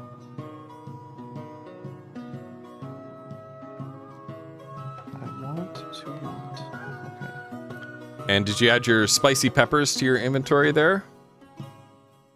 Somebody? Oh my God. Wolf, I have it think? on our vault sheet. Okay. You have it on our vault sheet? Okay. Yeah. Yeah. Okay. Yeah. We'll make something fun out of those. Since that was redeemed by Can by our Mazra friend. make What is his name? like, Mackle Fish Sticks. Can Mazra make like a mace Fire-breathing spray potion. with it? Fire Maybe. breathing potion. Oh my Fire God. breathing potion, maybe like a spray, maybe. Yeah, we could talk about that. We could talk Some about that. mace. You could think about Spray in the eyes. think about what you wanna do with it. That's cool. That'll be fun. All right, Yeah. I gotta get to sleep, but holy crap. right. Yeah, this same. has been incredible. Same. It was my first day back with the kids, so I'm pooped. I'm done. I believe it. Oh my gosh. All right. Chat, thank you so much for hanging out. Jinto Lin and Mackle Fish Sticks. Is that his name? I've literally never seen him use that name in my life. I was like, who is this? And then once he started talking, I was like, okay, I know that's you. His Mackle name Fish is Sticks. his name Mac L Fish Sticks. Here you go. Okay. Okay. Right. Kind of weird, but okay. So yeah, Mackle Fish Sticks, Jinto, thank you so much for the bits. Megan, thank you so much. Yeah, he's usually Admiral Dingus, so that's Which is also choice. that's the name I was almost expecting was some variation of that. Neko's streaming. Neko Chan or Neko Cat. There's too many. Oh, Nekos. Neko-chan. Raid Neko Chan 545 545. She's Okay. playing a game that is not quite out yet. Apparently, she got early access from the devs. Oh wow. But Megan, thank you so much for being our rules lawyer and for making up for the failure of the chatbot tonight. Really appreciate you spending your night procking commands that the chatbot should have procced itself, but that's okay. Thank you, Joe, for the raid. Much appreciated. Thank you very much, Joe. Really appreciate that, and I hope you had a wonderful raid. And raiders, I hope that you enjoyed the very end of this offbeat little adventure that we had here. Yeah, Megan is awesome. Yeah, and thank you, Vinyl, for helping us organize our rewards. And thank all of you just for being you. Flutter, thank you for playing in my campaign. Woof, thank you for playing in my campaign. Collie, thank you for playing in my campaign. I Ghost love Pepper, every single thank week you with for guys. DMing our campaign. Yeah, seriously. Come up Hell with the yeah. best shit. It's This absolutely encounter yeah. was so much fun. seriously. Yeah. Such a All right. blast. Yeah. Friends, we are gonna raid Neko-chan. Let's put D&D in the middle of that. Spicy D&D raid. There we go. Oh yeah, there we go.